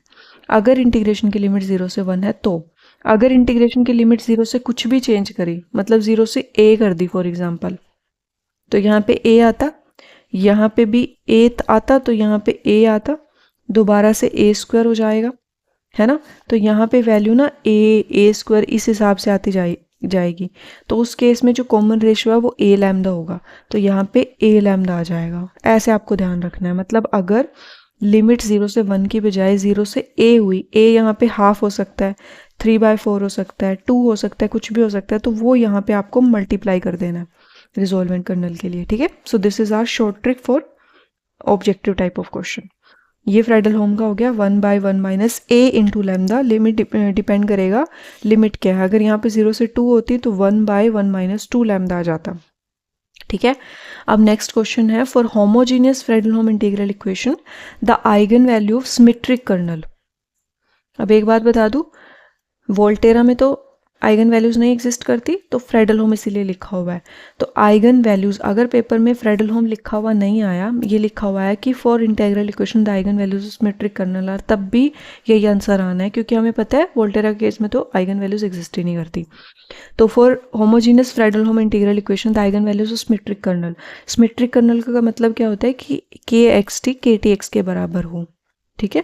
तो अगर इस टाइप का कर्नल आपको कहीं भी दिखे सिमेट्रिक कर्नल, तो उस केस में जो आइगन वैल्यूज़ होती हैं, जैसे लीनियर अलजेब्रा में होता है सिमेट्रिक मैट्रिक्स की आइगन वैल्यूज़ हमेशा रियल होती है, तो इस केस में भी हमेशा रियल होंगी, मतलब प्योरली रियल। तो ऑप्शन नंबर सी हमारा करेक्ट हो जाएगा। अगर कर्नल हुआ स्क्यू सिमेट्रिक तो हमेशा प्योरली इमेजिनरी वैल्यूज़ आएंगी, जीरो नहीं आएंगी। जैसे उसमें होता है ना कि स्क्यू सिमेट्रिक मैट्रिक्स की आइगन वैल्यू आज तो जीरो होती है या प्योरली इमेजिनरी होती है, इसमें सिर्फ प्योरली इमेजिनरी, जीरो तो क्योंकि आइगन वैल्यूज़ हम लेते ही नहीं है, ठीक है। ये चीज़ आपको थोड़ा सा ध्यान रखनी है। नेक्स्ट है 12th प्रॉब्लम। 12th में क्या बोल रखा है, रिजोल्वेंट कर्नल फाइंड करना है इस इंटीग्रल के लिए। ये कैसा है हमारे पास, फ्रेडल-होम इंटीग्रल इक्वेशन है। रिजोल्वेंट कर्नल मैंने क्या बताया था, लैम्डा की वैल्यू 1 है, ठीक है। यहाँ पे जो लैम्डा होता है उसको ही बोलता है ना, तो लैम्डा की वैल्यू 1 है। तो नॉर्मल हम कैसे फाइंड कर सकते हैं, 1/1 माइनस ए इंटू लैम्डा करके फाइंड कर सकते हैं, क्योंकि कर्नल हमें 1 दे रखा है। तो 1/1 माइनस लैम्डा भी 1 है और ए की वैल्यू 3/4 दे रखी है, तो ये हो जाएगा 1/1 माइनस 3/4। सोल्व करेंगे तो 4/3 वैल्यू आ जाएगी, सॉरी 1/4 माइनस 3/4 होगा ना, तो 4/1 वैल्यू होगी। That means 4 is the right answer. So option number 3 हमारा ट्रू हो जाएगा, ठीक है। आप ऐसे सोल्व कर सकते हो। अब लग गई ना शॉर्ट ट्रिक, ऐसे ध्यान रखना है। यहाँ पे लैम्डा 1 था, के एक्स टी जो है वो 1 है, तो हम फ्रेडल-होम वाला रूल लगा सकते हैं। मैंने रिजोल्वेंट कर्नल फाइंड भी करके दिखाया था, 1/1 माइनस ए इंटू लैम्डा, तो मैंने वही तरीका लगाया है। आगे 13th प्रॉब्लम में क्या दे रखा है, रिजोल्वेंट कर्नल फाइंड करना है फॉर इंटीग्रल इक्वेशन। अब इंटीग्रल इक्वेशन ये दे रखी है, देखने से थोड़ा पता चल रहा है। अगर मैं एक्स को या टी, मतलब के एक्स टी मेरे को ये दे रखा है, एक बार लिख के देख लो, 2 + cos x by 2 + cos t। अब अगर मैं x को t से रिप्लेस करूं, दोनों कैंसिल आउट होकर कितना आएगा, 1 आएगा। मतलब k ऑफ x कितना आ रहा है, 1 आ रहा है। मैंने बताया था अगर वोल्टेरा में k ऑफ x 1 आ जाए तो जो रिजोल्वेंट कर्नल होता है वो होता है के एक्स टी के मल्टीप्लाई में e raise to the power lambda into x minus t करना है, ठीक है। अब यहाँ पे लैम्डा तो 1 है, तो मतलब इसी फंक्शन के साथ e raise to the power x minus t जिसमें मल्टीप्लाई होगा वो रिजोल्वेंट कर्नल आ जाएगा। इसमें तो 2 है, गलत हो गया। ये ऊपर cos t दे रखा है, ये गलत हो गया। इसमें भी ऊपर cos t है, ये भी गलत हो गया। इसमें ये सही है, तो ऑप्शन नंबर डी करेक्ट हो जाएगा, ठीक है। ऐसे करना है। तो ये शॉर्ट ट्रिक्स होती हैं, ये आपको ध्यान रखनी है बहुत ज़्यादा। नेक्स्ट 14th प्रॉब्लम है। 14th में हमें क्या दे रखा है, सॉल्यूशन फाइंड करने इस इक्वेशन का। अभी तक हमने आइगन वैल्यूज़ फाइंड करनी सीख ली, रिजोल्वेंट कर्नल फाइंड करना सीख लिया, ठीक है। अब हम देखते हैं सॉल्यूशंस कैसे फाइंड करने हैं। सॉल्यूशंस फाइंड करने के 2-3 तरीके हैं, मैं दोनों तरीके आपको सिखाऊंगी। सबसे पहले तो आपको क्या करना है, ये चेक करना है कि रिजोल्वेंट कर्नल कितना आएगा। जैसे यहाँ पे देखिए कर्नल की वैल्यू कितनी दे रखी है, 1। तो रिजोल्वेंट कर्नल मैंने बताया था 1/1 minus a into lambda, lambda भी 1 है, तो ये हो जाएगा 1/1 माइनस ए कितना है, 1/2। सोल्व करेंगे तो 1/2 माइनस 1/2, मतलब वैल्यू आ जाएगी 2। दैट मीन्स रिजोल्वेंट कर्नल कितना आ रहा है, 2। तो अगर रिजोल्वेंट कर्नल आपको मिल गया तो सॉल्यूशन क्या बनता है, phi of x equals to x plus integration की लिमिट 0 से 1/2। जो ये फाई टी डी टी है ना, इसको आपको रिप्लेस कर देना है रिजोल्वेंट कर्नल के साथ, और फाई टी की जगह पे जो यहाँ पे फंक्शन प्रेजेंट है ना, इसको हम एफ एक्स बोलते हैं, यहाँ पे एफ टी डी टी आ जाएगा, ठीक है। अब यहाँ पे एफ एक्स कितना था, एक्स था, तो एफ टी कितना हो जाएगा, टी हो जाएगा। और रिजोल्वेंट कर्नल की वैल्यू तो 2 है, इसकी वैल्यू टी है, तो 2t की इंटीग्रेशन करनी है। 2t की इंटीग्रेशन कितनी हो जाएगी, 2t² मतलब t²। वैल्यू पुट करेंगे तो कितना आएगा 1/4, तो x + 1/4 हमारा 5x आ जाएगा। सो ऑप्शन नंबर सेकेंड हमारा करेक्ट हो जाएगा। ठीक है, अब एक तरीका तो हमने ये देख लिया, दूसरा तरीका हम ऑप्शन से चेक कर सकते हैं। ऑप्शन से कैसे चेक करेंगे, जैसे x + 1/4 ही है, इसको मैं सॉल्यूशन मान लूँ तो क्या होगा, x + इंटीग्रेशन 0 से हाफ, यहाँ पे वैल्यू पुट करूँगी तो t + 1/4 dt हो जाएगा। यहाँ से सोल्व करूँगी तो t² प्लस में t/4, 0 से 1/2 लिमिट पुट करेंगे तो 1/4 होगा, मतलब 1/8। यहाँ पे भी 1/8, तो 1/8 और ये कितना हो गया 1/4, तो x + 1/4 आ रहा है और यही 5x के बराबर है, तो मतलब ये सेटिस्फाई कर रहा है, तो दिस इज करेक्ट, राइट। तो एक तो हो गया रिजोल्वेंट कर्नल की हेल्प से। आपको क्या करना है, जस्ट कर्नल को रिजोल्वेंट कर्नल से रिप्लेस करना है और फाई टी को, अननोन फंक्शन को नॉन फंक्शन से रिप्लेस करना है, सोल्व कर लेना, ये आपके पास सॉल्यूशन आ जाएगा। ठीक है, ये मेथड जो है ये दोनों में काम करेगा, वोल्टेरा हो फ्रेडलहोम हो, दोनों में काम करेगा। ठीक है, इसको आप ध्यान से देख लीजिएगा। दूसरा जो ऑप्शन से चेक करने वाला मेथड है ये भी दोनों में काम करेगा, फ्रेडलहोम में भी और वोल्टेरा में भी। लेकिन वोल्टेरा में एक एक्स्ट्रा मेथड काम करता है, वो हमारे पास होता है लैप्लास ट्रांसफॉर्मेशन वाला मेथड। ठीक है, ये हम सीखेंगे अभी। जैसे फ्रेडलहोम में आइगन वैल्यूज एक्स्ट्रा होती हैं, वैसे ही वोल्टेरा में लैप्लास ट्रांसफॉर्मेशन वाला काम हम एक्स्ट्रा करके सोल्व कर सकते हैं प्रॉब्लम्स को। ठीक है, सो 15th प्रॉब्लम के अंदर क्या दे रखा है, वोल्टेरा इंटीग्रल इक्वेशन दे रखी है, हमें φ(1) की वैल्यू निकालनी है। φ(1) तो तब निकलेगा जब φ(x) हम फाइंड कर लेंगे। तो φ(x) कैसे फाइंड करेंगे वो मैं आपको सिखा देती हूँ। देखिए, सबसे पहले तो जो वोल्टेरा इंटीग्रल इक्वेशन दे रखी है, 0 to x e⁻x - t φt dt equals to x, right. अब मैंने क्या बताया था, या तो आप रिजोल्वेंट कर्नल वाला मेथड लगा लो। तो रिजोल्वेंट कर्नल वाला अगर मैं मेथड लगाऊं तो क्या बनेगा, यहाँ से देखिए, कर्नल e⁻x - t है, के x कितना आएगा 1, मतलब रिजोल्वेंट कर्नल कितना आना है, e⁻x - t इंटू e⁻λ की वैल्यू 1 है, तो ये हो जाएगा, मतलब e⁻2 into x - t resolvent kernel आ जाएगा। तो सॉल्यूशन हो जाएगा 0 to x e⁻2 into x - t, और फाई टी की जगह f(t), अगर मैं इसको थोड़ा सा सिंप्लीफाई करती हूँ तो क्या बनेगा, माइनस का x plus 0 to x e⁻x - t phi t d t equals to 0 बन रहा है। तो f(x) माइनस x आ रहा है, तो f(t) कितना आएगा -t dt। इसको सोल्व कर लो, t के विद रिस्पेक्ट टू करना है तो e⁻2x तो बाहर आ जाएगा, e⁻−2t into -t into d T 0 to x। इसको सोल्व कर लो सिंपल, और आपके पास सॉल्यूशन मिल जाएगा। इसको सोल्व करके मैं नहीं दिखा रही, आप कर सकते हो। ठीक है, तो एक तो तरीका ये हो गया रिजोल्वेंट कर्नल वाला। अब दूसरा तरीका सिखाना है मेरे को आपको, क्योंकि ये तो मैं ऑलरेडी बता चुकी हूँ फ्रेडलहोम में। अब दूसरा तरीका ज़्यादा आसान है, वो हर एक क्वेश्चन में मोस्टली लग जाता है। तो आपको क्या करना है, सबसे पहले तो चेक करना है वो जो लैप्लास ट्रांसफॉर्मेशन वाला मेथड है, उसके लिए आपका जो 2-3 चीज़ें ज़रूरी हैं। एक तो लिमिट्स हमेशा 0 to x ही होनी चाहिए। अगर 1 to x, 2 to x, 3 to x ऐसे दे रखे हैं तब लैप्लास ट्रांसफॉर्मेशन वाला मेथड नहीं अप्लाई होगा। ठीक है, और दूसरा है कि जो आपके पास यहाँ पे कर्नल प्रेजेंट होता है ना, वो x - t टाइप का होना चाहिए। मतलब यहाँ पे जो फंक्शन प्रेजेंट है वो x - t टाइप का होना चाहिए, क्योंकि लैप्लास जब आप लगाते हो ना कॉन्वोल्यूशन इंटीग्रल पे, तो वो होता है 0 to x f(x - t), साथ में आपका g(t) dt होता है। तो इसकी लैप्लास हमारे पास होती है Laplace of f(x) into Laplace of g(x). ठीक है, मतलब यहाँ पे फंक्शन x - t का होना चाहिए और लिमिट होनी चाहिए 0 to x। तो अगर मैं यहाँ पे अप्लाई करूँ लैप्लास दोनों साइड, तो यहाँ पे बनेगा Laplace of e⁻x Laplace of phi equals to Laplace of x।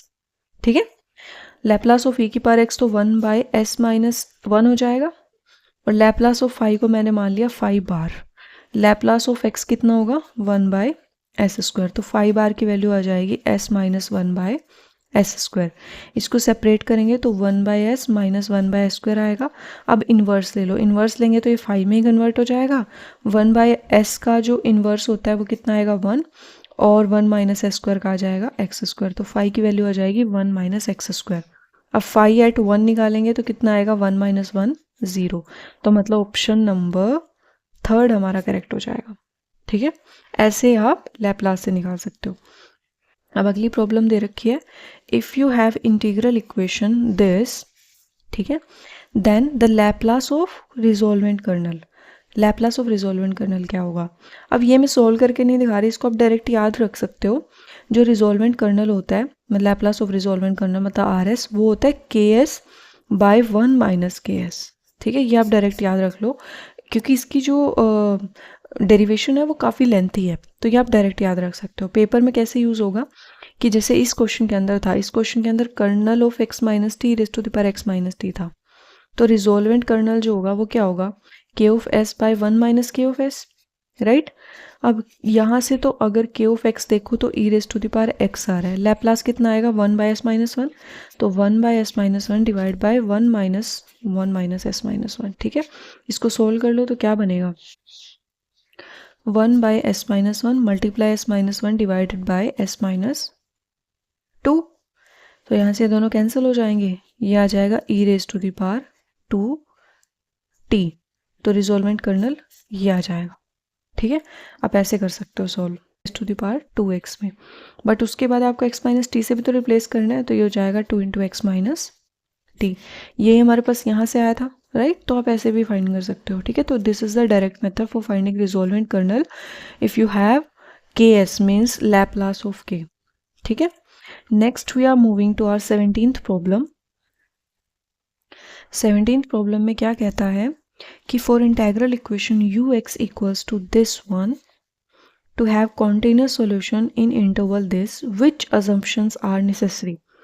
अब हमें बताना है कि कौन से अजम्पशन नेसेसरी है। अब ना ये दो आपको चीज़ें याद रखनी है। यहाँ पे हमें जो इक्वेशन दे रखी है वो फ्रेडलहोम, क्योंकि इंटीग्रेशन की लिमिट्स कॉन्स्टेंट है। ठीक है, तो फ्रेडलहोम और वोल्टेरा के लिए जो ये थ्योरम है वो सेम है ऑलमोस्ट, बस सिर्फ थर्ड कंडीशन में फ़र्क है। ठीक है, पहली कंडीशन दोनों की सेम है कि कर्नल नॉन ज़ीरो होना चाहिए, रियल होना चाहिए, कॉन्टीन्यूस होना चाहिए इस रेक्टेंगुलर बाउंड्री में, और के एक्स टी बाउंडेड होना चाहिए। दूसरी कंडीशन भी सेम है कि एफ एक्स नॉन ज़ीरो होना चाहिए, रियल होना चाहिए, कॉन्टीन्यूस होना चाहिए इस बाउंड्री में। ठीक है, और लेट कर लेते हैं हम कि जो एफ एक्स है उसका मोड भी किसी कॉन्स्टेंट से कम है, मतलब वो भी हमारा बाउंडेड है। ये लेट करते हैं तो इननेसेसरी नहीं होता। थर्ड कंडीशन है लैम्डा कांस्टेंट होना चाहिए, बिल्कुल सही। फोर्थ कंडीशन है कि लैम्डा का mod less than 1 by M into B minus A होना चाहिए। ये सारी कंडीशंस बहुत ज़रूरी हैं अगर हमें ये बताना है कि इंटीग्रल इक्वेशन के पास एक कॉन्टिन्यूस सॉल्यूशन एग्जिस्ट करेगा। ये फ्रेडलहोम के केस में ज़रूरी है, बट अगर वोल्टेरा होता तो वोल्टेरा के केस में फोर्थ वाली कंडीशन नेसेसरी नहीं है। ठीक है, अगर पेपर में फ्रेडलहोम को रिलेटेड को लेके क्वेश्चन आता है तो सारी की सारी कंडीशन बहुत ज़रूरी है। वोल्टेरा में सिर्फ लैम्डा कांस्टेंट होना ज़रूरी है, ये कंडीशन होनी ज़रूरी नहीं है। ठीक है, तो ये CSI नेट का प्रॉब्लम था MCQs में, उसमें चारों ऑप्शंस ट्रू थे। ठीक है, तो ये आपको ध्यान रखना है, ये वोल्टेरा के लिए था। बट अगर यहाँ पे लिमिट a to x हो जाती तो उस केस में फर्स्ट सेकेंड और थर्ड ऑप्शन ट्रू होता, फोर्थ नहीं ट्रू होता। ठीक है, हाँ जी, तो 18th प्रॉब्लम है। 18th प्रॉब्लम में क्या बोल रखा है, the integral equation this has a unique solution, no solution for lambda is equals to 4 by pi plus 2 या फिर 4 बाय पाई माइनस 2। तो यहाँ से ना हमें लैम्डा की वैल्यूज तो फाइंड करके देखने की जरूरत ही नहीं, क्योंकि चारों ऑप्शंस में सिर्फ और सिर्फ बात किसकी हो रही है, 4 बाय पाई प्लस माइनस 2 की। तो मतलब आइगन वैल्यूज तो ये आनी ही आनी है इसको सॉल्व करके। ठीक है, क्योंकि ऑप्शंस में इनकी बात हो रही है, दैट मीन्स यही आनी है दो। ठीक है, तो जो लैम्डा की वैल्यूज आ रही है, अभी इन्होंने बोला है कि लैम्डा की वैल्यूज के लिए या तो 4 बाय पाई प्लस 2 आए या पाई माइनस 2 आए, उनके लिए कौन सा ऑप्शन ट्रू होगा। ये क्वेश्चन जो है CSI नेट में आया था। तो जब भी आप लेते हो ना लैम्डा की वैल्यू, मतलब जो भी आपके पास वैल्यू फाइंड करके आएगा 4 by pi plus 2 and 4 by pi minus 2, उस केस में क्या होता है, आपके पास सिर्फ दो ही सोल्यूशन एग्जिस्ट करते हैं, या तो नो सोल्यूशन आता है या इनफाइनाइटली मैनी सॉल्यूशंस आते हैं। वहां पे ना यूनिक सॉल्यूशन वाला ऑप्शन कट जाता है। वो किसी लिए कटता है वो भी मैं आपको बता दूं। याद है मैंने पीछे क्वेश्चन कराया आपको, उस क्वेश्चन में क्या था कि ये इक्वेशन आई थी c equals to 1 minus lambda equals to 0। तो मैंने बोला था अगर c 0 ले लिया तो उस केस में ट्रिवियल सॉल्यूशन आ जाएगा, और अगर c 0 नहीं लिया तो ये वाली वैल्यू 0 ली और ये वाली वैल्यू 0 ली, तभी मेरे पास आइगन वैल्यूज वहां पे मिले। ठीक है, तो मतलब अगर मैंने लैम्डा जो है वो इन दोनों के बराबर नहीं लिया, मतलब आइगन वैल्यूज फाइंड नहीं करी, तो उस केस में क्या हो जाएगा, कांस्टेंट को 0 रखना पड़ेगा। और अगर कांस्टेंट्स को 0 रख दिया तो कौन सा सॉल्यूशन आना है, ट्रिवियल सॉल्यूशन, मतलब यूनिक सॉल्यूशन। तो इसका मतलब लैम्डा की वैल्यू नॉट इक्वल्स टू 4/π+2 और π-2 अगर नहीं लेंगे, ठीक है, तो मेरे पास क्या हो जाएगा, y equals to 0 trivial solution आ जाएगा। ठीक है, तो इसका मतलब लैम्डा नॉट इक्वल्स टू 4/π+-2 के लिए क्या आना चाहिए, सॉल्यूशन यूनिक आना चाहिए। ठीक है, अब पहला ऑप्शन देखिए, unique solution for lambda not equals to 4/π+2। ये ऑप्शन करेक्ट होगा इनकरेक्ट होगा? अगर देखा जाए तो करेक्ट होना चाहिए, बट अगर मैंने ये वाली वैल्यू नहीं ली, ठीक है, तो ठीक है, यूनिक आना चाहिए इस अकॉर्डिंग जो मैंने आपको बात बताई है। बट अगर इसके बराबर नहीं हुआ और लैम्डा इक्वल्स टू 4/π-2 के बराबर हो गया तो फिर भी तो हमारे पास ट्रिवियल सॉल्यूशन आएगा। ठीक है ना, तो इस वजह से ये वाला ऑप्शन गलत हो जाएगा कि a unique solution for this, इसके लिए तो करता है एग्जिस्ट, लेकिन अगर लैम्डा की वैल्यू 4/π-2 ले ली तब भी तो मेरे पास no solution infinitely many solutions आ सकते हैं, है ना, तो इस वजह से ऑप्शन गलत हो जाएगा। अब दूसरा ऑप्शन भी इस वजह से गलत हो जाएगा क्योंकि यहाँ पे सिर्फ इन्होंने π-2 की बात करी है। यहाँ पे अगर साथ में ये भी बात कर लेता ना, दोनों इक्वेशंस ले लेता, तब ये ऑप्शन करेक्ट हो जाता। ठीक है, तो ये ऑप्शन इसकी वजह से कट गया और ये ऑप्शन π-2 वाले की वजह से कट गया, तो दोनों ऑप्शन कट हो गए। ऐसे आप जो है ना ऑब्जेक्टिव अप्रोच की हेल्प से दो ऑप्शन कट कर दोगे, लेकिन जो ये दो ऑप्शंस है ना, ये चेक करने के लिए आपको सब्जेक्टिव अप्रोच ही लगानी पड़ेगी, इसके अलावा कोई और सोल्यूशन नहीं है। तो इस क्वेश्चन को मैं एक बार सब्जेक्टिव अप्रोच से पूरा करा देती हूँ, क्योंकि पेपर में तो CSIR नेट का भी हम क्वेश्चन कर रहे हैं साथ साथ। तो देखिए, सबसे पहले जो इक्वेशन दे रखी है उसके लिए कंसीडर करते हैं yx equals to 1 plus lambda. यहाँ पे हम फॉर्मूला ओपन कर लेते हैं cos a माइनस बी का, तो क्या हो जाएगा 0 से π/2 cos x cos t plus sin x sin t। ठीक है, और yt dt। उसके बाद मैंने आपको क्या बताया था कि x वालों को और t वालों को सेपरेट कर लो, तो यहां से हो जाएगा 1 plus lambda cos x integration 0 से π/2 cos t yt dt plus में लैम्डा साइन एक्स इंटीग्रेशन 0 से π/2 sine t y t d t. अब क्या बोला था, इसको C1 और इसको C2 सपोज कर लो, तो यहां से y की वैल्यू जाएगी 1 plus lambda cos x into C1 plus में lambda sine x into C2। ठीक है, जहां पे C1 की वैल्यू क्या है, C1 की वैल्यू है 0 से π/2 cos t y t d t. अब C1 को सोल्व कर लेते हैं पहले। यहां से y की वैल्यू ये आई है y x की, अगर t की बात करूंगी तो 1 plus lambda cos t C1 हो जाएगा और लैम्डा साइन टी C1 हो जाएगा, वो जो हम यहाँ पे पुट कर देंगे। सारा काम वही करना है जो मैंने पहले आपको कराया, बस उसमें कांस्टेंट एक था, यहाँ पे दो कांस्टेंट्स है। ठीक है, तो यहाँ हो जाएगा cos t into 1 plus lambda cos t C1 plus में lambda C2 sine t d t. ठीक है, अब यहाँ पे आप इंटीग्रेशन सोल्व कर लोगे। इंटीग्रेशन देखिए कोस टी की तो क्या हो जाएगा प्लस का साइन टी, तो यहाँ पे होगा साइन टी के अंदर π/2 पुट करेंगे, कितना आएगा 1, फिर प्लस में लैम्डा C1 इंटीग्रेशन हो जाएगी कोस स्क्वायर की, और कोस स्क्वायर क्या होता है 1 माइनस कोस 2t/2।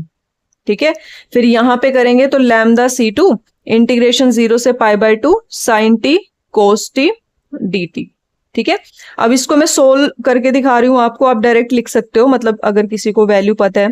यहाँ पे करेंगे तो π/4 आना है और यहाँ पे करेंगे तो यहाँ से 1/2 आना है। ये आप सोल्व कर लीजिएगा 1/2 एंड यहाँ पे π/4 आएगा। ठीक है, ये वाली वैल्यू आ गई। इसको सोल्व करेंगे तो C1 कॉमन ले लेंगे, 1 माइनस लैम्डा π/4 माइनस में lambda C2/2 equals to 1। This is our first equation. Similarly हम C2 फाइंड कर लेंगे। C2 क्या बना था, यहाँ से 0 से π/2 साइन टी वाई टी की वैल्यू ये सब्सटीट्यूट कर दो, lambda C2 sine t d t. इसको भी इंटीग्रेशन सोल्व करेंगे, साइन टी की कोस टी हो जाएगी, कोस 90 0 होता है, कोस 0 कितना होता है 1, तो यहाँ से -1 आ जाएगा, प्लस में नहीं कोस टी की इंटीग्रेशन माइनस साइन टी की इंटीग्रेशन माइनस कोस टी होते हैं तो +1 ही आएगा। लैम्डा C1 कोस टी इंटू साइन टी अभी भी किया था, 1/2 आया था, तो लैम्डा C1/2 यहाँ से सेम ही आएगा π/4, क्योंकि 1 + cos 2t/2 ही होना है। कोस का तो सोल्व करके वही बनेगा जो वहां पे बना था ना π/4, भी यहाँ पे भी वही बनेगा। तो लैम्डा C2 π/4, यहाँ से क्या हो जाएगा, माइनस का लैम्डा C1/2 प्लस में C2 common, 1 minus lambda π/4 equals to 1। This is our second equation. अब देखिए इन दोनों इक्वेशंस को हम या तो क्रैमर रूल से सॉल्व कर लो, क्योंकि यहाँ पे राइट हैंड साइड में भी वैल्यूज दे रखी हैं।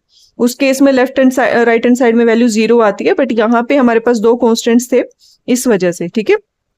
तो क्रैमर रूल से पहले लैम्डा तो नॉर्मली निकल आएगा, लैम्डा तो हमें फाइंड करने की जरूरत भी नहीं है, क्योंकि लैम्डा से यहाँ क्वेश्चन में लैम्डा इन्होंने दे ही रखा है, ये वाली वैल्यूज आनी है। तो लैम्डा तो मैं सोल्व करके नहीं दिखा रही, क्योंकि पहले कर चुके हैं। अगर किसी को नहीं पता तो बता दूं, यहाँ पे डिटर्मिनेंट सोल्व कर लीजिएगा C1 एंड C2 के लिए। C1 एंड C2 की वैल्यूज को यहाँ पुट कीजिएगा, 1 माइनस लैम्डा π/4 और यहाँ से 1 माइनस लैम्डा π/4 एंड माइनस लैम्डा/2 सोल्व कर लीजिएगा। इसको डिटर्मिनेंट को 0 रख के लैम्डा के आपके पास वैल्यूज आ जाएंगी। जैसे ही लैम्डा की वैल्यूज आएंगी उसके बाद आपको क्या करना है, C1 और C2 फाइंड करने हैं, ठीक है। हम एक तरीका बता दूं क्रैमर रूल के अकॉर्डिंग हम कैसे करते हैं। नो सॉल्यूशन के लिए और इन्फिनिटली मैनी सॉल्यूशन के लिए बता दूं। सबसे पहले तो इसको डेल्टा, तो इसको हम बोलते हैं क्रैमर रूल में फर्स्ट डिटर्मिनेंट को हम डेल्टा से डिनोट करते हैं। फिर डेल्टा 1 फाइंड करते हैं। डेल्टा 1 के लिए क्या करता है, जो फर्स्ट हमारा कॉलम है ना, फर्स्ट कॉलम को हम रिप्लेस कर देते हैं जो राइट हैंड साइड वाली वैल्यू है उससे, मतलब 1 और 1, और ये वाली वैल्यू एज इट इज रखते हैं, 1 माइनस लैम्डा π/4 और माइनस लैम्डा/2। इसको सोल्व कर लेंगे, ठीक है। अगर ये वाली वैल्यू हमारे पास, मतलब लैम्डा की वैल्यू पुट करने के बाद अगर ये वाला डिटर्मिनेंट हमारे पास क्या आ गया, 0, फिर हम मूव करेंगे डेल्टा 2 की तरफ। और डेल्टा 2 क्या होता है, फर्स्ट वाला जो कॉलम है वो एज इट इज, और सेकंड वाले कॉलम की जगह 1 1, मतलब राइट हैंड साइड वाला पोर्शन, ठीक है। डेल्टा 2 चेक करेंगे। अगर मेरे पास डेल्टा 1 और डेल्टा 2 दोनों डिफरेंट आए, मतलब डेल्टा 1 की वैल्यू अगर नॉन जीरो आई, तो डायरेक्ट बोल दूंगी कि नो सॉल्यूशन है, ठीक है। बट अगर डेल्टा 1 और डेल्टा 2 दोनों 0 आ गए तो उस केस में आ जाएगा इनफाइनाइटली मैनी सॉल्यूशंस। ये काम आपको करने हैं अगर मतलब पूरा का पूरा ऐसे सब्जेक्टिव वे में पूछा जाता है। अगर ऐसे नहीं करने किसी को, तो आप नॉर्मल फाइंड कर सकते हो। आपको लैम्डा की वैल्यूज मिल गई हैं, दोनों इक्वेशंस में पुट करेंगे, फर्स्ट एंड सेकंड इक्वेशन में। और जैसे हम लीनियर इक्वेशंस को सोल्व करते हैं ना, कोई भी मेथड लगा लीजिएगा, आप सब्स्टिट्यूशन मेथड लगा लीजिएगा, या मतलब कोई भी आप मेथड लगा सकते हो। एक में से वैल्यू C1 की फाइंड करके दूसरी इक्वेशन में पुट करके, राइट, आप वैसे भी कर सकते हो। वहां से अगर आपको कोई भी कांस्टेंट मतलब कोई भी कांस्टेंट की वैल्यू मिल जाए, C1 और C2 में से किसी एक कांस्टेंट की वैल्यू मिल जाए, और इक्वेशन में पुट करने के बाद, मतलब जो yx वाली वैल्यू थी इसमें पुट करने के बाद अगर आपको सोल्यूशन मिले और सोल्यूशन में आपको C दिखे, मतलब कांस्टेंट दिखे, तो इनफाइनाइटली मैनी सॉल्यूशंस होंगे। बट अगर आपके पास C1 और C2 ऐसे मिले ही ना जिससे आप सॉल्यूशन बना पाओ, राइट, मतलब कई बार ऐसा होता है ना कि ऐसी इक्वेशन बन जाती है, लाइक 1 = 0 टाइप की इक्वेशन बन जाए जहां से आप C कॉन्स्टेंट्स फाइंड ही ना कर पाओ, उस टाइप के लिए सॉल्यूशन क्या हो जाएगा, नो सॉल्यूशन। ऐसे भी कर सकते हो, ठीक है। बट मेरे को ये वाला तरीका ज्यादा सही लगता है, क्योंकि एक्यूरेट हमें बताता है और आसान भी पड़ता है, ठीक है। तो यहाँ से देखिए, सबसे पहले मैं लैम्डा 1 चेक कर लूंगी फॉर लैम्डा इक्वल्स टू 4/π+2 के लिए करेंगे तो 1 1 आएगा। यहाँ पे 1 माइनस π/4 तो है, लैम्डा की वैल्यू क्या है, 4/π+2। यहाँ से 4/π+2 मल्टीप्लाई में 1/2, ठीक है। सोल्व करेंगे तो कितना आएगा, 1 1। यहाँ से 4 से 4 कैंसिल हो गया, π+2 को इधर करेंगे तो π+2 माइनस π से π कैंसिल, दैट मीन्स 2/π+2 बच रहा है। और यहाँ से कितना बच रहा है, माइनस का 2/π+2, ठीक है। इसको सोल्व करेंगे तो आएगा माइनस का 2/π+2 माइनस का 2/π+2 के क्या वैल्यू आएगी, नॉन जीरो वैल्यू आएगी। नॉन जीरो वैल्यू आई तो नो सॉल्यूशन, मतलब 4/π+2 के लिए क्या आ रहा है, नो सॉल्यूशन आ रहा है। तो मतलब ये वाला ऑप्शन हमारा ट्रू हो सकता है कि λ/4/π+2 के लिए नो सॉल्यूशन एग्जिस्ट करेगा। नो सॉल्यूशन एग्जिस्ट कर गया, उसके बाद क्या दे रखा है, but the corresponding homogeneous equation has a non trivial solution. But अगर होमोजीनियस की बात करूं, मतलब होमोजीनियस की बात करने का मतलब, अगर राइट हैंड साइड वाला पार्ट जीरो ले लूं, राइट हैंड साइड वाला पार्ट जीरो लूंगी, यहाँ से जीरो आएगा, और जब दूसरी वाली वैल्यू सोल्व करूंगी उसमें भी यहाँ पे यहाँ पे जीरो बनेगा, तब भी सोल्व करके जीरो ही आना। तो उस केस में तो कैसा सोल्यूशन आएगा, इनफाइनेटली मैनी सोल्यूशन आएंगे, मतलब नॉन ट्रिवियल सोल्यूशन आएगा। ठीक है, तो ये वाला ऑप्शन हमारा ट्रू हो रहा है। सिमिलरली मैं चेक कर लूंगी लैम्डा इक्वल्स टू 4/π-2 के लिए, यही सेम मेथड लगाना है। और जब आप चेक करोगे ना तो आप देखोगे कि दोनों की दो वैल्यू जीरो आ रही है, लैम्डा डेल्टा 1 भी और डेल्टा 2 भी। उस केस में इनफाइनेटली मेनी सॉल्यूशंस आएंगे। तो ये ऑप्शन गलत हो जाएगा हमारा, क्योंकि यहाँ पे नो सॉल्यूशन बोल रखा है। ये आप चेक कर लीजिएगा, ये आपका काम है। ठीक है, जैसे मैंने 4/π+2 के लिए चेक किया, आप 4/π-2 के लिए चेक कीजिएगा। ठीक है, अब हम मूव करते हैं 19th प्रॉब्लम की तरफ। 19th प्रॉब्लम में क्या कह रहा है, for linear equation 5x equals to this, the resolvent kernel at lambda equals to 1। अब देखिए यहाँ पे kxt कितना दे रखा है, 1 दे रखा है, और फ्रेडल-होम है।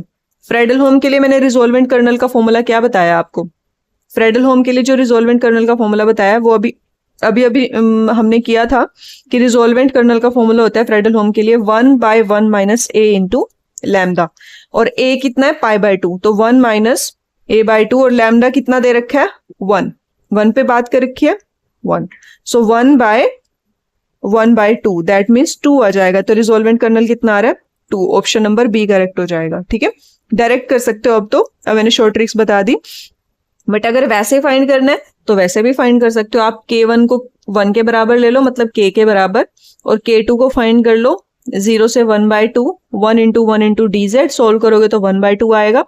k3 फाइंड करोगे तो 1/2 का होल स्क्वायर आएगा। ऐसे आगे वैल्यूज आपके पास आती जाएंगी। उसके बाद क्या करना है, रिजोल्वेंट कर्नल हमारे पास क्या आएगा 1 + 1/2 + 1/2 का स्क्वायर, तो ये एक जीपी सीरीज बनेगी जिसका कॉमन रेशियो 1/2 है। तो a/1 - r आपके पास सम आ जाएगा।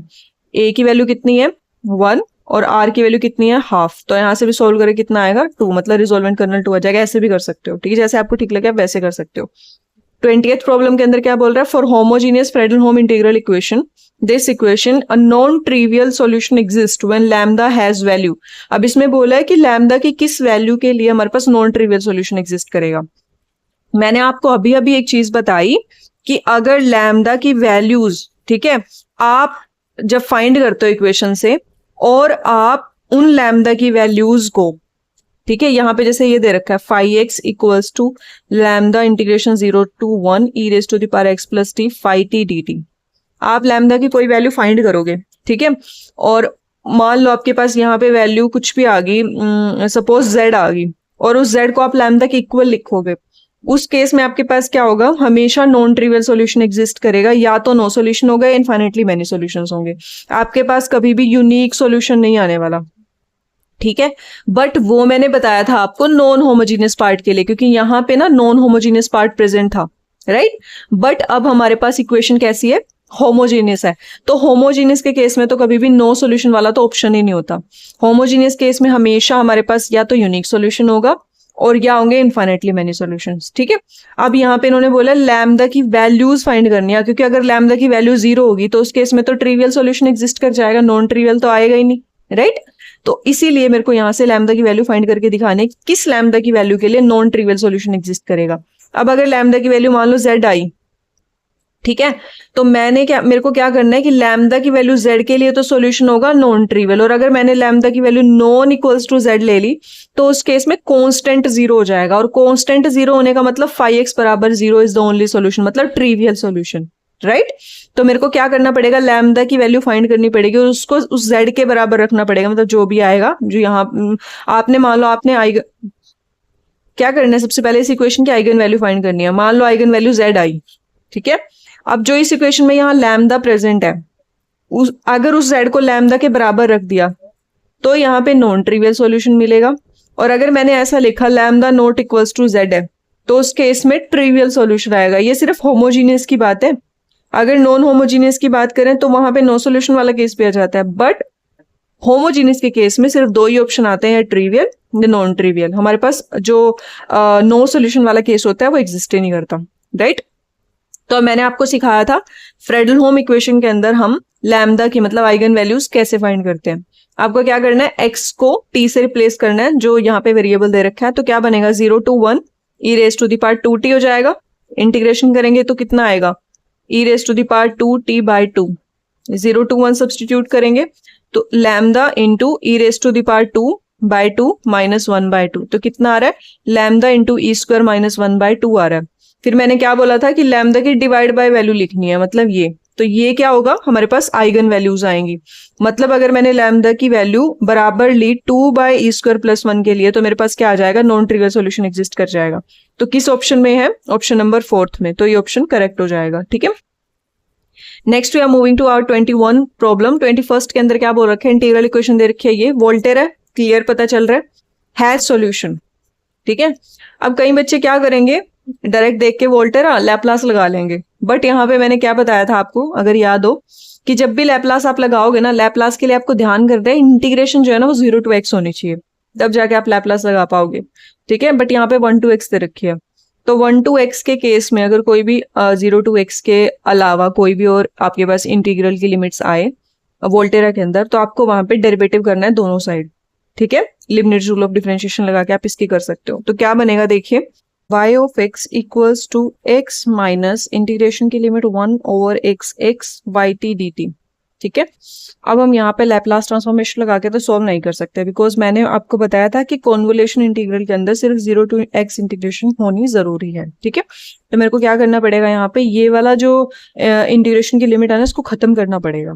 ठीक है, तो इसको खत्म करने के लिए क्या करना पड़ेगा, सबसे पहले डेरिवेटिव कर दो पूरी इक्वेशन का। जब भी आपके पास कोई ऐसा इंटीग्रल आए ना 0/x के अलावा कुछ भी वोल्टेरा के अंदर, तो आपको डेरिवेटिव करना है। तो यहाँ डेरिवेटिव करेंगे y' हो जाएगा, 1 का करेंगे, x का करेंगे 1 आएगा, और यहाँ पे लिबनिट्ज रूल लग जाएगा। तो क्या होगा, 1/x, पहले x का partial derivative with respect to x 1 होएगा, फिर यहाँ पे क्या बचेगा, खाली yt dt। वैसे तो प्लस होता है, बट इस माइनस की वजह से माइनस आएगा। अपर वाली लिमिट का डेरिवेटिव 1, और जहां पे भी t है वहां पे भी x सब्स्टिट्यूट कर देंगे। लोअर वाली लिमिट का करने की जरूरत ही नहीं, कॉन्स्टेंट है 0 आना है, हो गया। उसके बाद क्या होगा, y' की वैल्यू आ गई 1 माइनस 1/x yt dt, और माइनस में y of x। अब इस इंटीग्रल को खत्म करने का एक ही तरीका है, अगर हम पूरी इक्वेशन को x से मल्टीप्लाई कर दें, और ये वाली जो वैल्यू है ये यहां से सब्स्टिट्यूट कर दें, राइट, क्योंकि यहां से इसकी वैल्यू कितनी आएगी, x माइनस y of x वैल्यू आएगी इंटीग्रल की। तो इस वाली वैल्यू की जगह में x minus y x substitute कर देते, तो x minus y of x minus में x वाई ऑफ x। तो यहां से ये दोनों कैंसल आउट हो जाएंगे, y of x minus x y of x बचेगा। ठीक है, अच्छा सॉरी, यहाँ पे जब आप partial derivative with respect to x करोगे तो 1 होगा, तो इस x की जगह जो ये x है ये भी तो आएगा ना यहाँ पे, ये भी आपको ध्यान रखना है, तो यहाँ x² हो जाएगा। ठीक है, अब यहां से क्या करोगे, yx कॉमन ले लोगे, 1 माइनस x², और इक्वल में xy' चल रहा है। अब यहां से y' बाय yx कर दोगे, और 1 माइनस x² बाय x हो जाएगा। ठीक है, थोड़ा सा सिंप्लीफाई कर लो, ये बनेगा। अब यहाँ पे हम इंटीग्रेशन कर सकते हैं दोनों साइड, तो यहाँ पे तो नॉर्मली log y आ जाएगा, और यहाँ पे आएगा log x, और यहाँ पे आएगा x की जगह पे इंटीग्रेशन x²/2, और प्लस में हम कांस्टेंट ले लेते हैं log c। इस पूरे को log में अगर कन्वर्ट करूँ तो log x e⁻⁻ x²/2 और इंटू में c, ये आना है, क्योंकि यहाँ से तो देखो इसको मैं लिख सकती हूँ log e⁻⁻ x²/2। इस वैल्यू को मैं ऐसे लिख सकती हूँ ना, log से ही कैंसिल होने के बाद -x²/2 ही बचेगा, राइट। तो ऐसे कर सकते हैं, equal to log of y, तो y की वैल्यू कितनी आ जाएगी, cx e⁻⁻ x²/2। अब जिस भी ऑप्शन में आगे आपको सोल्व करने के, वैसे सोल्व कर सकते हो कैसे, अगर जो भी ये इक्वेशन है, ये मेरे पास मान लो ये आई है, ठीक है, या ये वाली इक्वेशन है, अगर मैं यहाँ पे x की जगह पे 1 पुट करूं तो ये वाला इंटीग्रल तो 0 हो जाएगा, बिकॉज अपर लिमिट और लोअर लिमिट सेम हो जाएगी। तो यहाँ से y@1 की वैल्यू कितनी आएगी, 1। इस इक्वेशन का y@1 = 1 का यूज करके मैं c की वैल्यू फाइंड कर सकती हूँ, राइट। बट ये आपको करने की जरूरत नहीं है, आप डायरेक्ट यहीं से ऑप्शन टिक कर सकते हो। जैसे फर्स्ट ऑप्शन में क्या दे रखा है, x × 1 - ln x, ये तो कहीं से भी हमें दिख नहीं रहा, ये ऑप्शन कट हो जाएगा। अगर इसको देखूं तो यहाँ पे देखें -x²/2 दिख रहा है, मतलब अगर इस ऑप्शन को मैं थोड़ा सा सिंपल करूं तो x e⁻⁻ 1/2 into e raise to the power minus x square by 2। इससे ये थोड़ा सा बन रहा है, एक्स भी आ रहा है, e raise to the power minus x square by 2 भी आ रहा है, मतलब सी की वैल्यू पक्का ई रेस टू द पावर 1/2 रही होगी। तो मतलब ये ऑप्शन इसको जस्टिफाई कर रहा है, तो ऑप्शन नंबर 3 हमारा करेक्ट हो जाएगा। ये ऑप्शन भी नहीं होगा बिकॉज इसमें एक्स दे रखा है, एक्स स्क्वायर नहीं है, और ऑप्शन में एक्स सॉल्यूशन में एक्स स्क्वायर दिखाई दे रहा है साफ साफ। इसमें भी एक्स स्क्वायर है बट एक्स स्क्वायर बाय 2 आ रहा है ना हमारे पास सॉल्यूशन में, तो और यहाँ पे खाली एक्स स्क्वायर है, तो ये ऑप्शन भी ऐसे कट हो जाएगा। मतलब आपको ये वाली कंडीशन लगा के सी भी सोल्व करके देखने की जरूरत नहीं है, बट अगर सब्जेक्टिव पेपर में आता है तो आपको इस कंडीशन के साथ सी निकालना पड़ेगा। बता देती हूँ, y at 1 इक्वल्स टू 1 है, यहाँ पे पुट करेंगे तो क्या होगा, 1 equals to C E raise to the power minus 1/2। तो सी की वैल्यू आ जाएगी ई raise to the power 1/2। C की वैल्यू दोबारा यहाँ ही सब्स्टिट्यूट कर दो, तो y is equals to e raise to the power 1/2 into x into e raise to the power minus x square by 2। इन दोनों को कंबाइन कर लो तो e raise to the power minus x square by 2 और plus में 1/2 into x. तो यहाँ से सॉल्व करेंगे तो e raise to the power कितना आ जाएगा, 1 माइनस एक्स स्क्वायर बाय 2। ठीक है, तो ये सॉल्यूशन हो जाएगा, ऑप्शन नंबर 3 हमारा करेक्ट हो जाएगा। ठीक है, तो now we are moving to our 22nd problem. 22nd problem में क्या कह रहा है, for equation this with kernel, kernel की वैल्यू दे रखी है 2 raise to the power x minus t. ठीक है, सबसे पहले तो वोल्टेरा है, ठीक है, आइटरेटेड कर्नल निकालना है K3। अब मैं आपको आइटरेटेड कर्नल निकालने के लिए पेपर में ये नहीं बोलूंगी कि आप K1 K2 K3 फाइंड करो, मैं आपको डायरेक्ट एक तरीका बता रही हूँ, वो देख लीजिए। कर्नल दे रखे है, अगर K ऑफ x निकालूंगी तो कितना आएगा, 2 raise to the power x minus x, 2 raise to the power 0, 1 आएगा। और मैंने बताया था अगर कर्नल वोल्टेरा में 1 आए तो उस केस में जो रिजोल्वेंट कर्नल होता है वो कितना आता है, e raise to the power lambda into x minus t और साथ में 2 raise to the power x minus t, मतलब कर्नल। ठीक है, अब यहाँ पे लैम्डा की वैल्यू देखिए 1 दे रखी है, तो मतलब ये आएगा। अब अगर इसको मैं ओपन करके लिखूंगी तो क्या बनेगा, 2 raise to the power x minus t तो बाहर पड़ा ही है, e raise to the power x minus 2 की एक्सपेंशन कितनी होती है, 1 plus x minus t plus x minus t का square by 2 factorial plus up to shown. इसको इससे मल्टीप्लाई करेंगे K1 आएगा, इसको इससे मल्टीप्लाई करेंगे K2 आएगा, इसको इससे मल्टीप्लाई करेंगे K3 आएगा। तो K3 के अंदर 2 raise to the power, K3 क्या बना, 2 raise to the power x minus t into x minus t का स्क्वायर बाय 2 फैक्टोरियल, ये K3 बन रहा है। ठीक है, अब ऑप्शन में देख लीजिए कौन से ऑप्शन में ये जस्टिफाई होता है। 2 raise to the power x minus t into x minus t का स्क्वायर है, 2 फैक्टोरियल तो गायब है, तो ये ऑप्शन कट हो गया। 2 raise to the power x minus t cube है, कट हो गया। 2 raise to the power x minus t minus 1, इसको अगर मैं इधर शिफ्ट करूं तो बन रहा है 2 raise to the power x minus t minus 1 और एक्स माइनस टी का स्क्वायर, तो ये जस्टिफाई कर रहा है, तो ऑप्शन 3 करेक्ट हो जाएगा। ये वाला ऑप्शन क्यूब की वजह से गलत हो गया। ठीक है, तो आपको वो K1 K2 K3 सोल्व करने की जरूरत नहीं है, आपको डायरेक्ट मेथड लगाना है जो मैंने आपको बताया कि KXX चेक कर लो, अगर वो 1 बन रहा है रिजोल्वेंट करना निकालो, एक्सपोनेंशियल की एक्सपेंशन तो हमें पता है क्या होता है, वहां से ऐसे कर लो कि ये K1 बनना है, K2 बनना है, K3 बनना है, तो K3 के साथ जो भी हमारे पास फैक्टर आ रहा है उस फैक्टर की हेल्प से आप सोल्व कर लो। राइट, तो ऐसे थोड़ा सा जल्दी हो जाएगा, इसीलिए मैंने ये बताया। अदरवाइज तो वही आप K1 K2 K3 वाला लगाओ सब्जेक्टिव अप्रोच के लिए, तो बट ऑब्जेक्टिव अप्रोच के लिए ये तरीका सही है। Next we are moving to our 24th problem, और 24th प्रॉब्लम में क्या बोल रखा है, देखिए, सॉरी 23rd में, 23rd प्रॉब्लम में बोल रखा है for integral equation yx equals to 1 plus integral 0 to x minus t y t d t, which one is correct, y is bounded but not. ये भी क्वेश्चन हमारे पास CSIR नेट का क्वेश्चन है, ये आई थिंक 2019 में आया था, 2019 में आया था, हाँ ये 2019 में आया था। ऑब्वियसली मेरा 2019 में ही नेट क्वालिफाई हुआ था, मैंने 2019 में नेट का पेपर दिया था पहली बार, और तब मेरा नेट क्वालिफाई हुआ था, इसीलिए मुझे ये प्रॉब्लम बहुत अच्छे से याद है। ये क्वेश्चन मेरा पेपर में उस टाइम पे गलत हुआ था। ठीक है, तो आज हम ये प्रॉब्लम करने वाले हैं। क्या दे रखा है, वोल्टेरा इंटीग्रल इक्वेशन है, क्योंकि जब मैंने नेट का एग्जाम दिया था मैंने इंटीग्रल इक्वेशन प्रिपेयर ही नहीं करा था, पढ़ा ही नहीं था, तो इस क्वेश्चन को मैंने थोड़ा सा अंदाजे से करने की कोशिश की थी और ये क्वेश्चन मेरा गलत हुआ था। ये आई थिंक ये पार्ट सी का क्वेश्चन है। ठीक है, तो ये वोल्टेरा इंटीग्रल इक्वेशन दे रखी है, बताना है कौन सा करेक्ट है। सबसे पहले तो आपको सॉल्यूशंस जो है ना वो y पे दे रखे हैं सारे के सारे, तो मतलब हमें y तो फाइंड करना पड़ेगा, और y फाइंड करने के लिए यहाँ पे सिंपल दिख रहा है कि जो कर्नल है वो x माइनस टी टाइप का है। दैट मीन्स हम क्या लगा सकते हैं, लैप्लास लगा सकते हैं। तो लैप्लास लगाइए। यहाँ पे y का लैप्लास मैं y बार से शो कर रही हूँ। 1 का लैप्लास आएगा 1/s प्लस में यहाँ पे बचेगा x माइनस टी होता है ना, मैंने आपको बताया था कि 0 to x function in x minus t और g ऑफ t dt। जब इसका लैप्लास आप निकालते हो तो वो बनेगा Laplace of f of x multiply में Laplace of g of x, right. तो f of x minus t है तो लैप्लास ऑफ किसका आएगा, x का, और लैप्लास ऑफ y आएगा, है ना। तो लैप्लास ऑफ x तो क्या बनेगा 1/s² और लैप्लास ऑफ y क्या बनेगा y बार। इसको इधर शिफ्ट करो तो y bar 1 minus 1/s² equals to 1/s। Solve करेंगे तो y bar into s² minus 1/s² equals to 1/s। थोड़ा सा और सिंप्लीफाई कर लीजिए तो ये बनेगा s/s² माइनस 1। और ये पता है मेरे को किसका इनवर्स लैप्लास होगा, नेगेटिव में अभी चे हाइपरबोलिक में जाएगा तो कोस हाइपरबोलिक x मेरे पास क्या आ जाएगा, yx की वैल्यू आ जाएगी। अब हाइपरबोलिक x को अगर मैं एक्सपोनेंशियल में लिखूं तो e raise to the power x minus plus e raise to the power minus x/2 होता है हाइपरबोलिक तो, राइट। हाइपरबोलिक एक्सपोनेंशियल में है और एक्सपोनेंशियल क्या होता है, अनबाउंडेड होता है। पहला ऑप्शन गलत। पीरियोडिक बिल्कुल भी नहीं, एक्सपोनेंशियल्स पीरियोडिक में कहाँ होते हैं। पीरियोडिक का मतलब क्या होता है कि एक पीरियड के बाद रिपीट करनी है उनको। अगर साइन में या कोस में आंसर आता तब ठीक था, बट हाइपरबोलिक में आ रहा है, हाइपरबोलिक तो पीरियोडिक नहीं होते। ऑप्शन सेकंड गलत।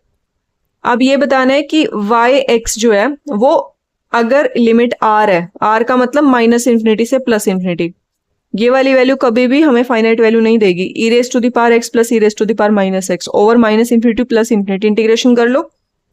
ये वाली वैल्यू जो है ये इन्फिनिटी पे क्या अप्रोच करेगी, इन्फिनिटी की तरफ अप्रोच करेगी। ये माइनस इन्फिनिटी पे कहाँ अप्रोच करेगी, है ना। तो इसका मतलब ये वाली पूरी की पूरी वैल्यू क्या होगी, इन्फिनिटी पे अप्रोच करेगी। तो ये वाला ऑप्शन भी गलत हो गया। तो by discarding options option D हमारा करेक्ट हो रहा है, ठीक है। बट अगर किसी को सॉल्व करना है तो सॉल्व भी कर सकते हैं। ये इनवर्स में जाएगा 2/e⁻x प्लस e⁻−x। ग्राफ बना के चेक कर सकते हो, राइट।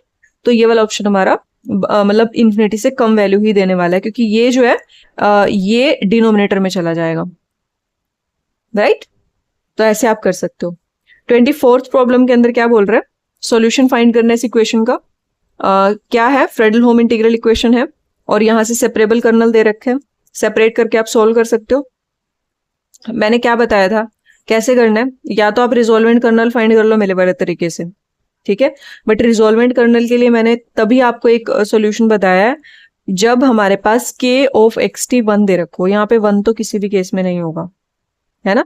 तो आपको ये वाला जो क्वेश्चन है ये सोल्व करना पड़ेगा या तो ऑप्शन से, और या फिर आपको जाना पड़ेगा जो मैंने आपको सी वाला मेथड बताया था कि कांस्टेंट लेके उस टाइप से, या फिर आप रिजोल्वेंट कर्नल वाला मेथड लगा सकते हो, ठीक। 2x प्लस 2x³ बाहर आ जाएगा, t y t d t हो जाएगा।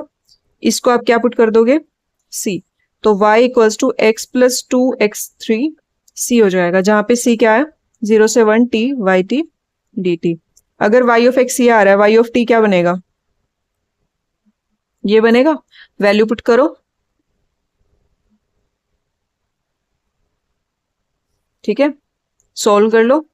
t² मतलब t3/3, t4 मतलब t5/5, c equals to 1/3 plus 2c/5, 0 पे तो खत्म ही होना है।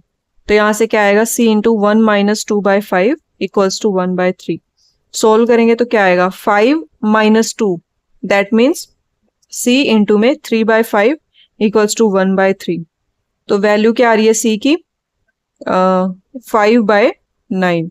c की वैल्यू 5/9 आई, पुट करो। y equals to t plus 2 multiply 5/9 t³। तो t प्लस 10/9 t³ मतलब x प्लस 10/9 x³। तो x plus 10/9 x³ is the solution, ठीक है। आप ऐसे फाइंड कर सकते हो, ठीक है। अगर फ्रेडल-होम इंटीग्रल इक्वेशन कभी भी दे रखी हो तो उसको सोल्व करने का ये तरीका बेस्ट है। अगर आपको k ऑफ x 1 ना बने तो, अगर वो बन जाता है फिर तो मैंने बता ही दिया कैसे करना है, ठीक है। नेक्स्ट है वोल्टेरा इंटीग्रल इक्वेशन, और हमें वैल्यू फाइंड करनी है y√2 की।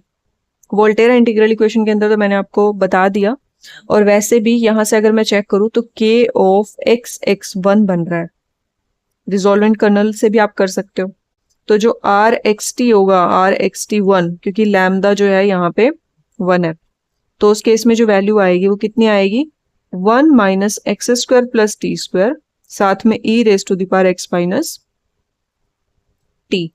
रिजोल्वेंट कर्नल आप यहाँ पे पुट कर दोगे, ठीक है। बट अगर मैं ये रिजोल्वेंट कर्नल यहाँ पे पुट करूंगी, उसके बाद सिंप्लीफाई करूंगी, तो सॉल्यूशन थोड़ा सा ज्यादा ना लेंथी बन रहा है, राइट। तो इसको थोड़ा सा छोटा करने के लिए क्या करूं मैं, अगर मैं दोनों साइड डेरिवेटिव कर दूं, जैसे मैंने वो इंटीग्रेशन की लिमिट 1 to x टाइम उस पे किया था टाइम पे, ठीक है। तो मैं यहाँ पे थोड़ा सा ना सोल्व कर रही हूँ इसको, मतलब डेरिवेटिव करके, यहाँ लिमिट रूल लग जाएगा।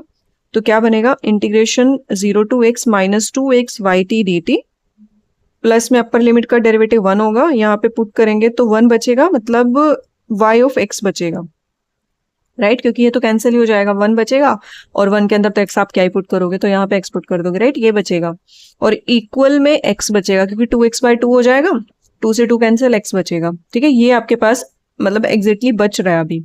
तो इसको अगर थोड़ा सा और सिंपल कर दूं तो वाई एक्स की वैल्यू होगी है x प्लस 2 बाहर 0 to x x y t dt।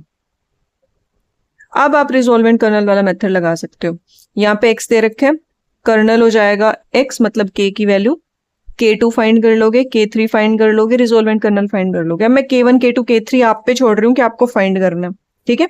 k1 k2 k3 जैसे आप फाइंड करोगे ना, तो रिजोल्वेंट कर्नल आ जाएगा x into e raise to the power x square minus t square. ये आपका काम है फाइंड करना, ये मैं आपको नहीं बता रही कैसे होगा, ठीक है। मतलब मैं आपको ऑलरेडी बता चुकी हूँ k1 k2 k3 कैसे फाइंड करना है, वो इंटीग्रेशन लेके t2x लेके, राइट। बट मैं यहाँ पे आपको डायरेक्ट लिख रही हूँ कि रिजोल्वेंट कर्नल ये आएगा। रिजोल्वेंट कर्नल ये आ गया, पुट करके सॉल्यूशन फाइंड करेंगे तो क्या बनेगा, देखिए, y of x equal to x plus 2, integration की लिमिट 0 to x होगी, x की जगह मतलब k की जगह रिजोल्वेंट कर्नल पुट कर देंगे, x into e raise to the power x square minus t square. Y t की जगह आएगा f of t, f of x x के बराबर है, तो एफ ऑफ टी किसके बराबर हो जाएगा, टी के, ठीक है। यहां से x वालों को अलग निकाल लो, t वालों को अंदर ही रखो, तो क्या बन जाएगा, y of x equals to x plus 2 x e raise to the power x square 0 to x e raise to the power minus t square into t dt।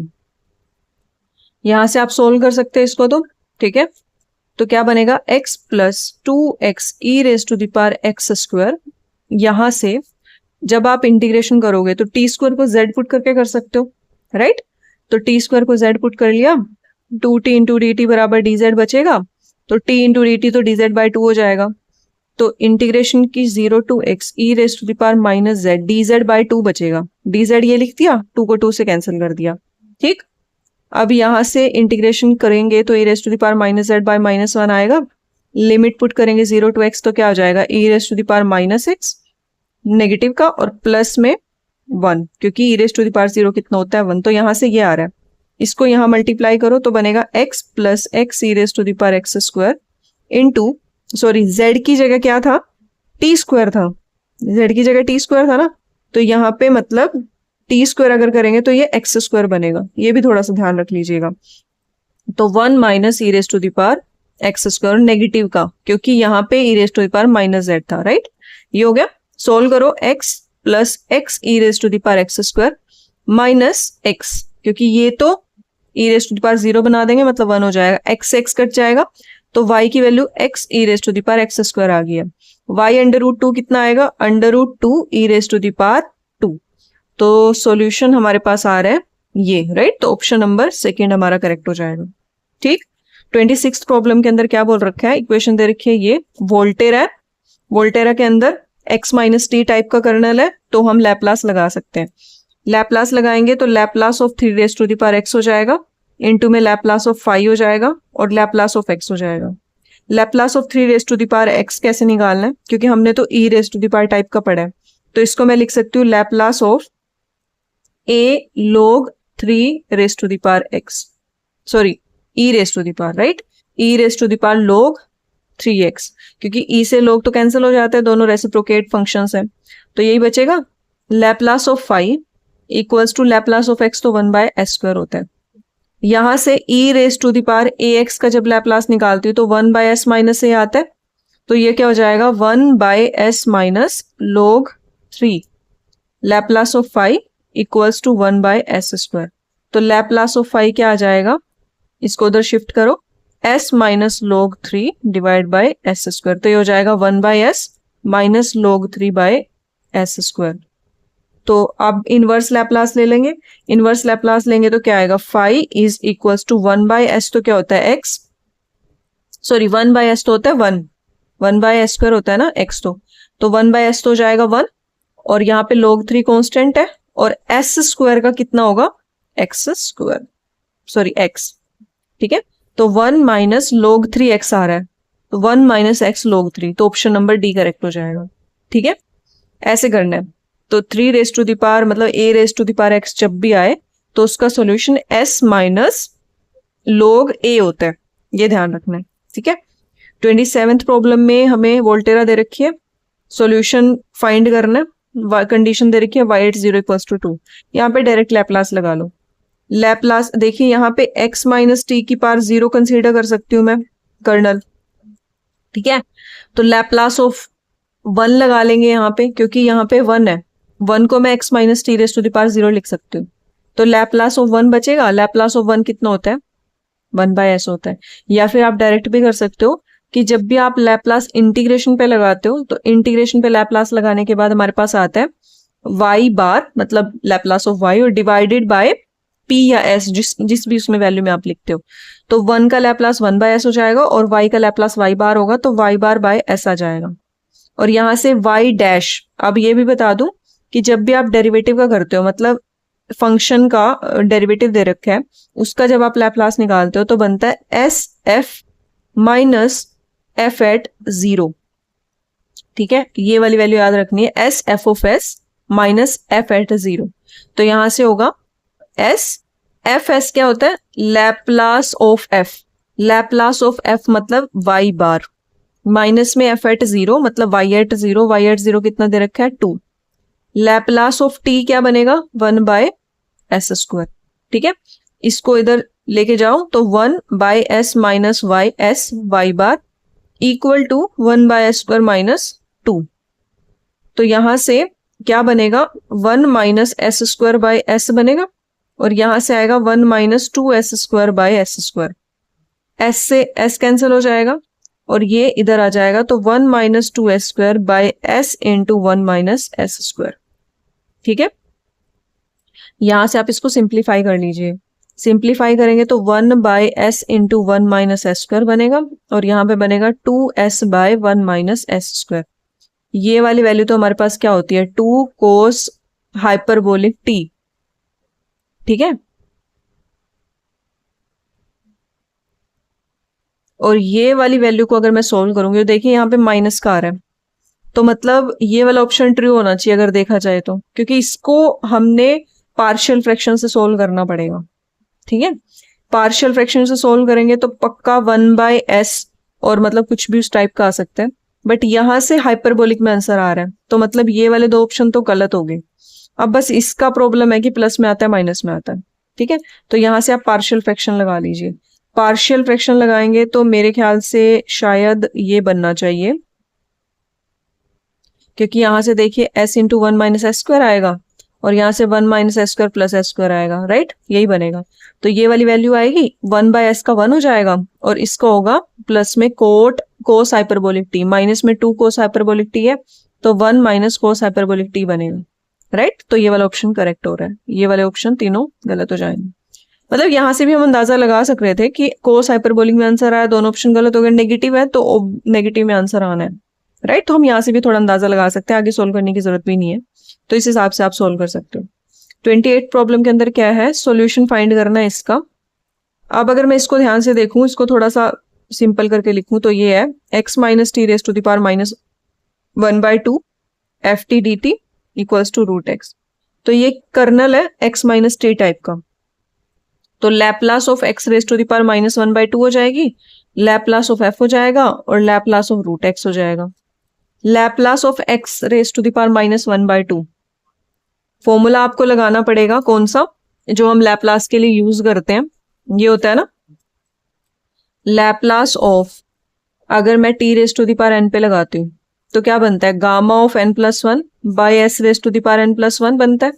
तो Laplace of x raise to the power minus one by two पे लगाऊंगी तो gamma of minus one by two plus one divided by s raise to the power minus one by two plus one, यहाँ से बनेगा gamma of one by two और यहाँ से बनेगा s raise to the power one by two. Gamma of one by two तो root pi होता है और ये रूट एस आ रहा है, तो इसकी वैल्यू तो ये आ गई। अब Laplace of x raise to the power one by two पे लगाऊंगी तो gamma of one by two plus one three by two divide by s raise to the power three by two. अब gamma of n जो होता है उसको मैं n minus one gamma of n minus one लिख सकती हूँ, तो three by two minus one is one by two, gamma of one by two divide by s raise to the power three by two, one by two s raise to the power three by two और इसकी value root pi है, ये आ गया। तो दोनों की values आ गई, substitute कर दूंगी इसमें, तो ये बनेगा under root pi by under root s into में Laplace of f equal to Laplace of root x क्या है, अभी अभी सोल्व किया मैंने, लैप्लास ऑफ रूट एक्स ये, तो यह हो जाएगा under root pi by two s raise to the power three by two. Under root pi से अंडर रूट पाई कैंसिल हो जाएगा तो लैप्लास ऑफ एफ आएगा root s by two s raise to the power three by to.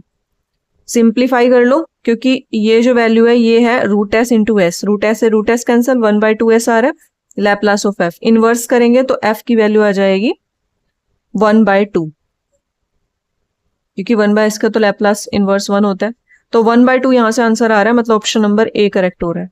ठीक है, आप ऐसे कर सकते हो। ये भी हमारे पास CSI नेट का ही क्वेश्चन है। Using method of successive approximation starting with initial value y not x equals to zero, second approximation is given by of this equation. Equation ये है, हमें सेकेंड अप्रोक्सीमेशन निकालनी। जब भी आपको अप्रोक्सीमेशन वाला कोई क्वेश्चन दिखे ना और उसमें बोले कि सेकंड थर्ड अप्रोक्सीमेशन फाइंड करनी है, उसके लिए आपको उस इक्वेशन को सॉल्व कर लेना है, कोई अप्रोक्सीमेशन निकालने की जरूरत नहीं है, डायरेक्ट सॉल्व करो, वहां से मैं आपको बताती हूँ कैसे करना है।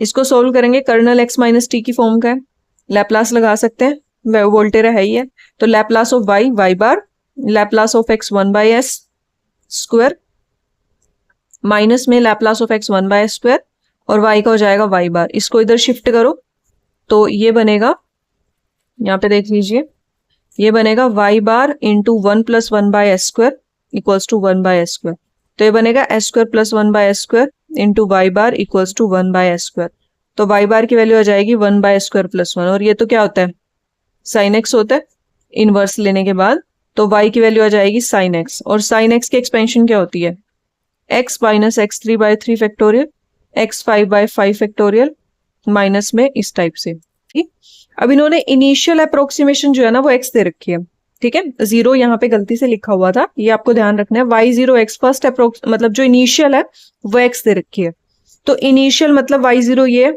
वाई वन करूंगी तो ये वाली टर्म ऐड हो जाएगी और वाई टू करूंगी तो ये वाली टर्म ऐड हो जाएगी, मतलब वाई टू में हमें कहाँ तक की वैल्यू लेनी पड़ेगी, यहाँ तक की, x minus x three by three factorial plus में x five by five factorial, तो सेकेंड अप्रोक्सीमेशन के लिए ये आंसर आना चाहिए।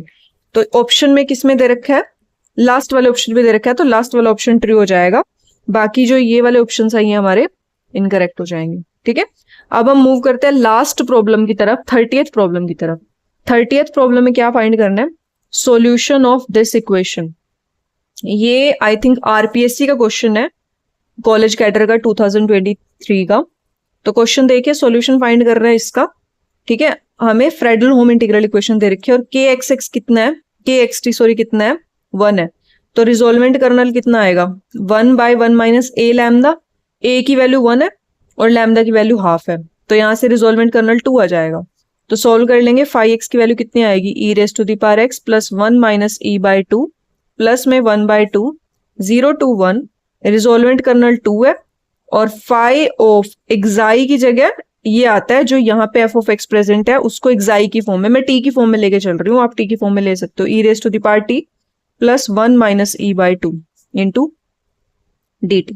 सोल्व कर ले, 2 से 2 तो कैंसिल ही हो जाएगा, तो e raise to the power x plus 1 minus e by 2 plus में जैसे सोल्व करेंगे तो बनेगा e raise to the power t plus में 1 minus e by 2 into t, limit put करेंगे 0 से 1, तो e raise to the power x plus 1 minus e by 2 plus में ई प्लस में 1 माइनस ई बाय 2, 0 पुट करेंगे तो यहाँ पे आएगा माइनस का 1 और ये तो खत्म ही हो जाएगी। ठीक है, ये वाली वैल्यू आ रही है। अब क्या करना है, ये फाई ऑफ एक्स आया, ठीक है। तो सॉल्यूशन हमारे पास, अगर मैं इसको थोड़ा सा सिंप्लीफाई कर लूं, तो e raise to the power x plus 1 minus e by two plus में ई प्लस में 1 minus e by two minus में 1, इन दोनों को करेंगे तो 1 माइनस ई आएगा, प्लस में ई माइनस 1 है, ई से ई कट जाएगा, 1 से 1 कट जाएगा, तो क्या आ रहा है, e raise to the power x आ रहा है। तो मतलब ऑप्शन नंबर 3 करेक्ट हो जाएगा।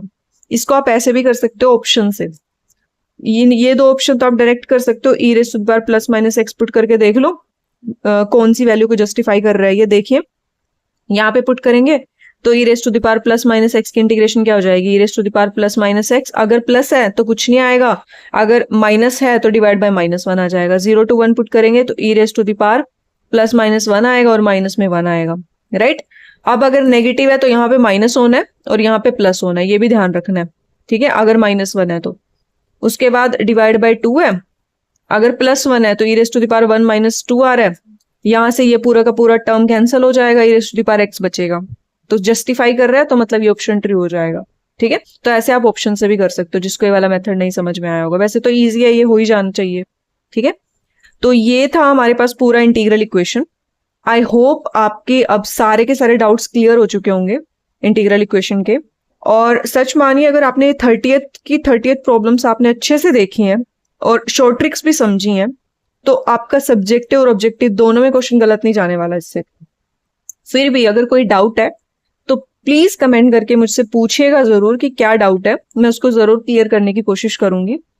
एंड आई होप कि ये वाला जो मैराथन है ये आपके बहुत काम आए और आपका पेपर में काफी हेल्प करे। Thank you so much for watching the whole video guys.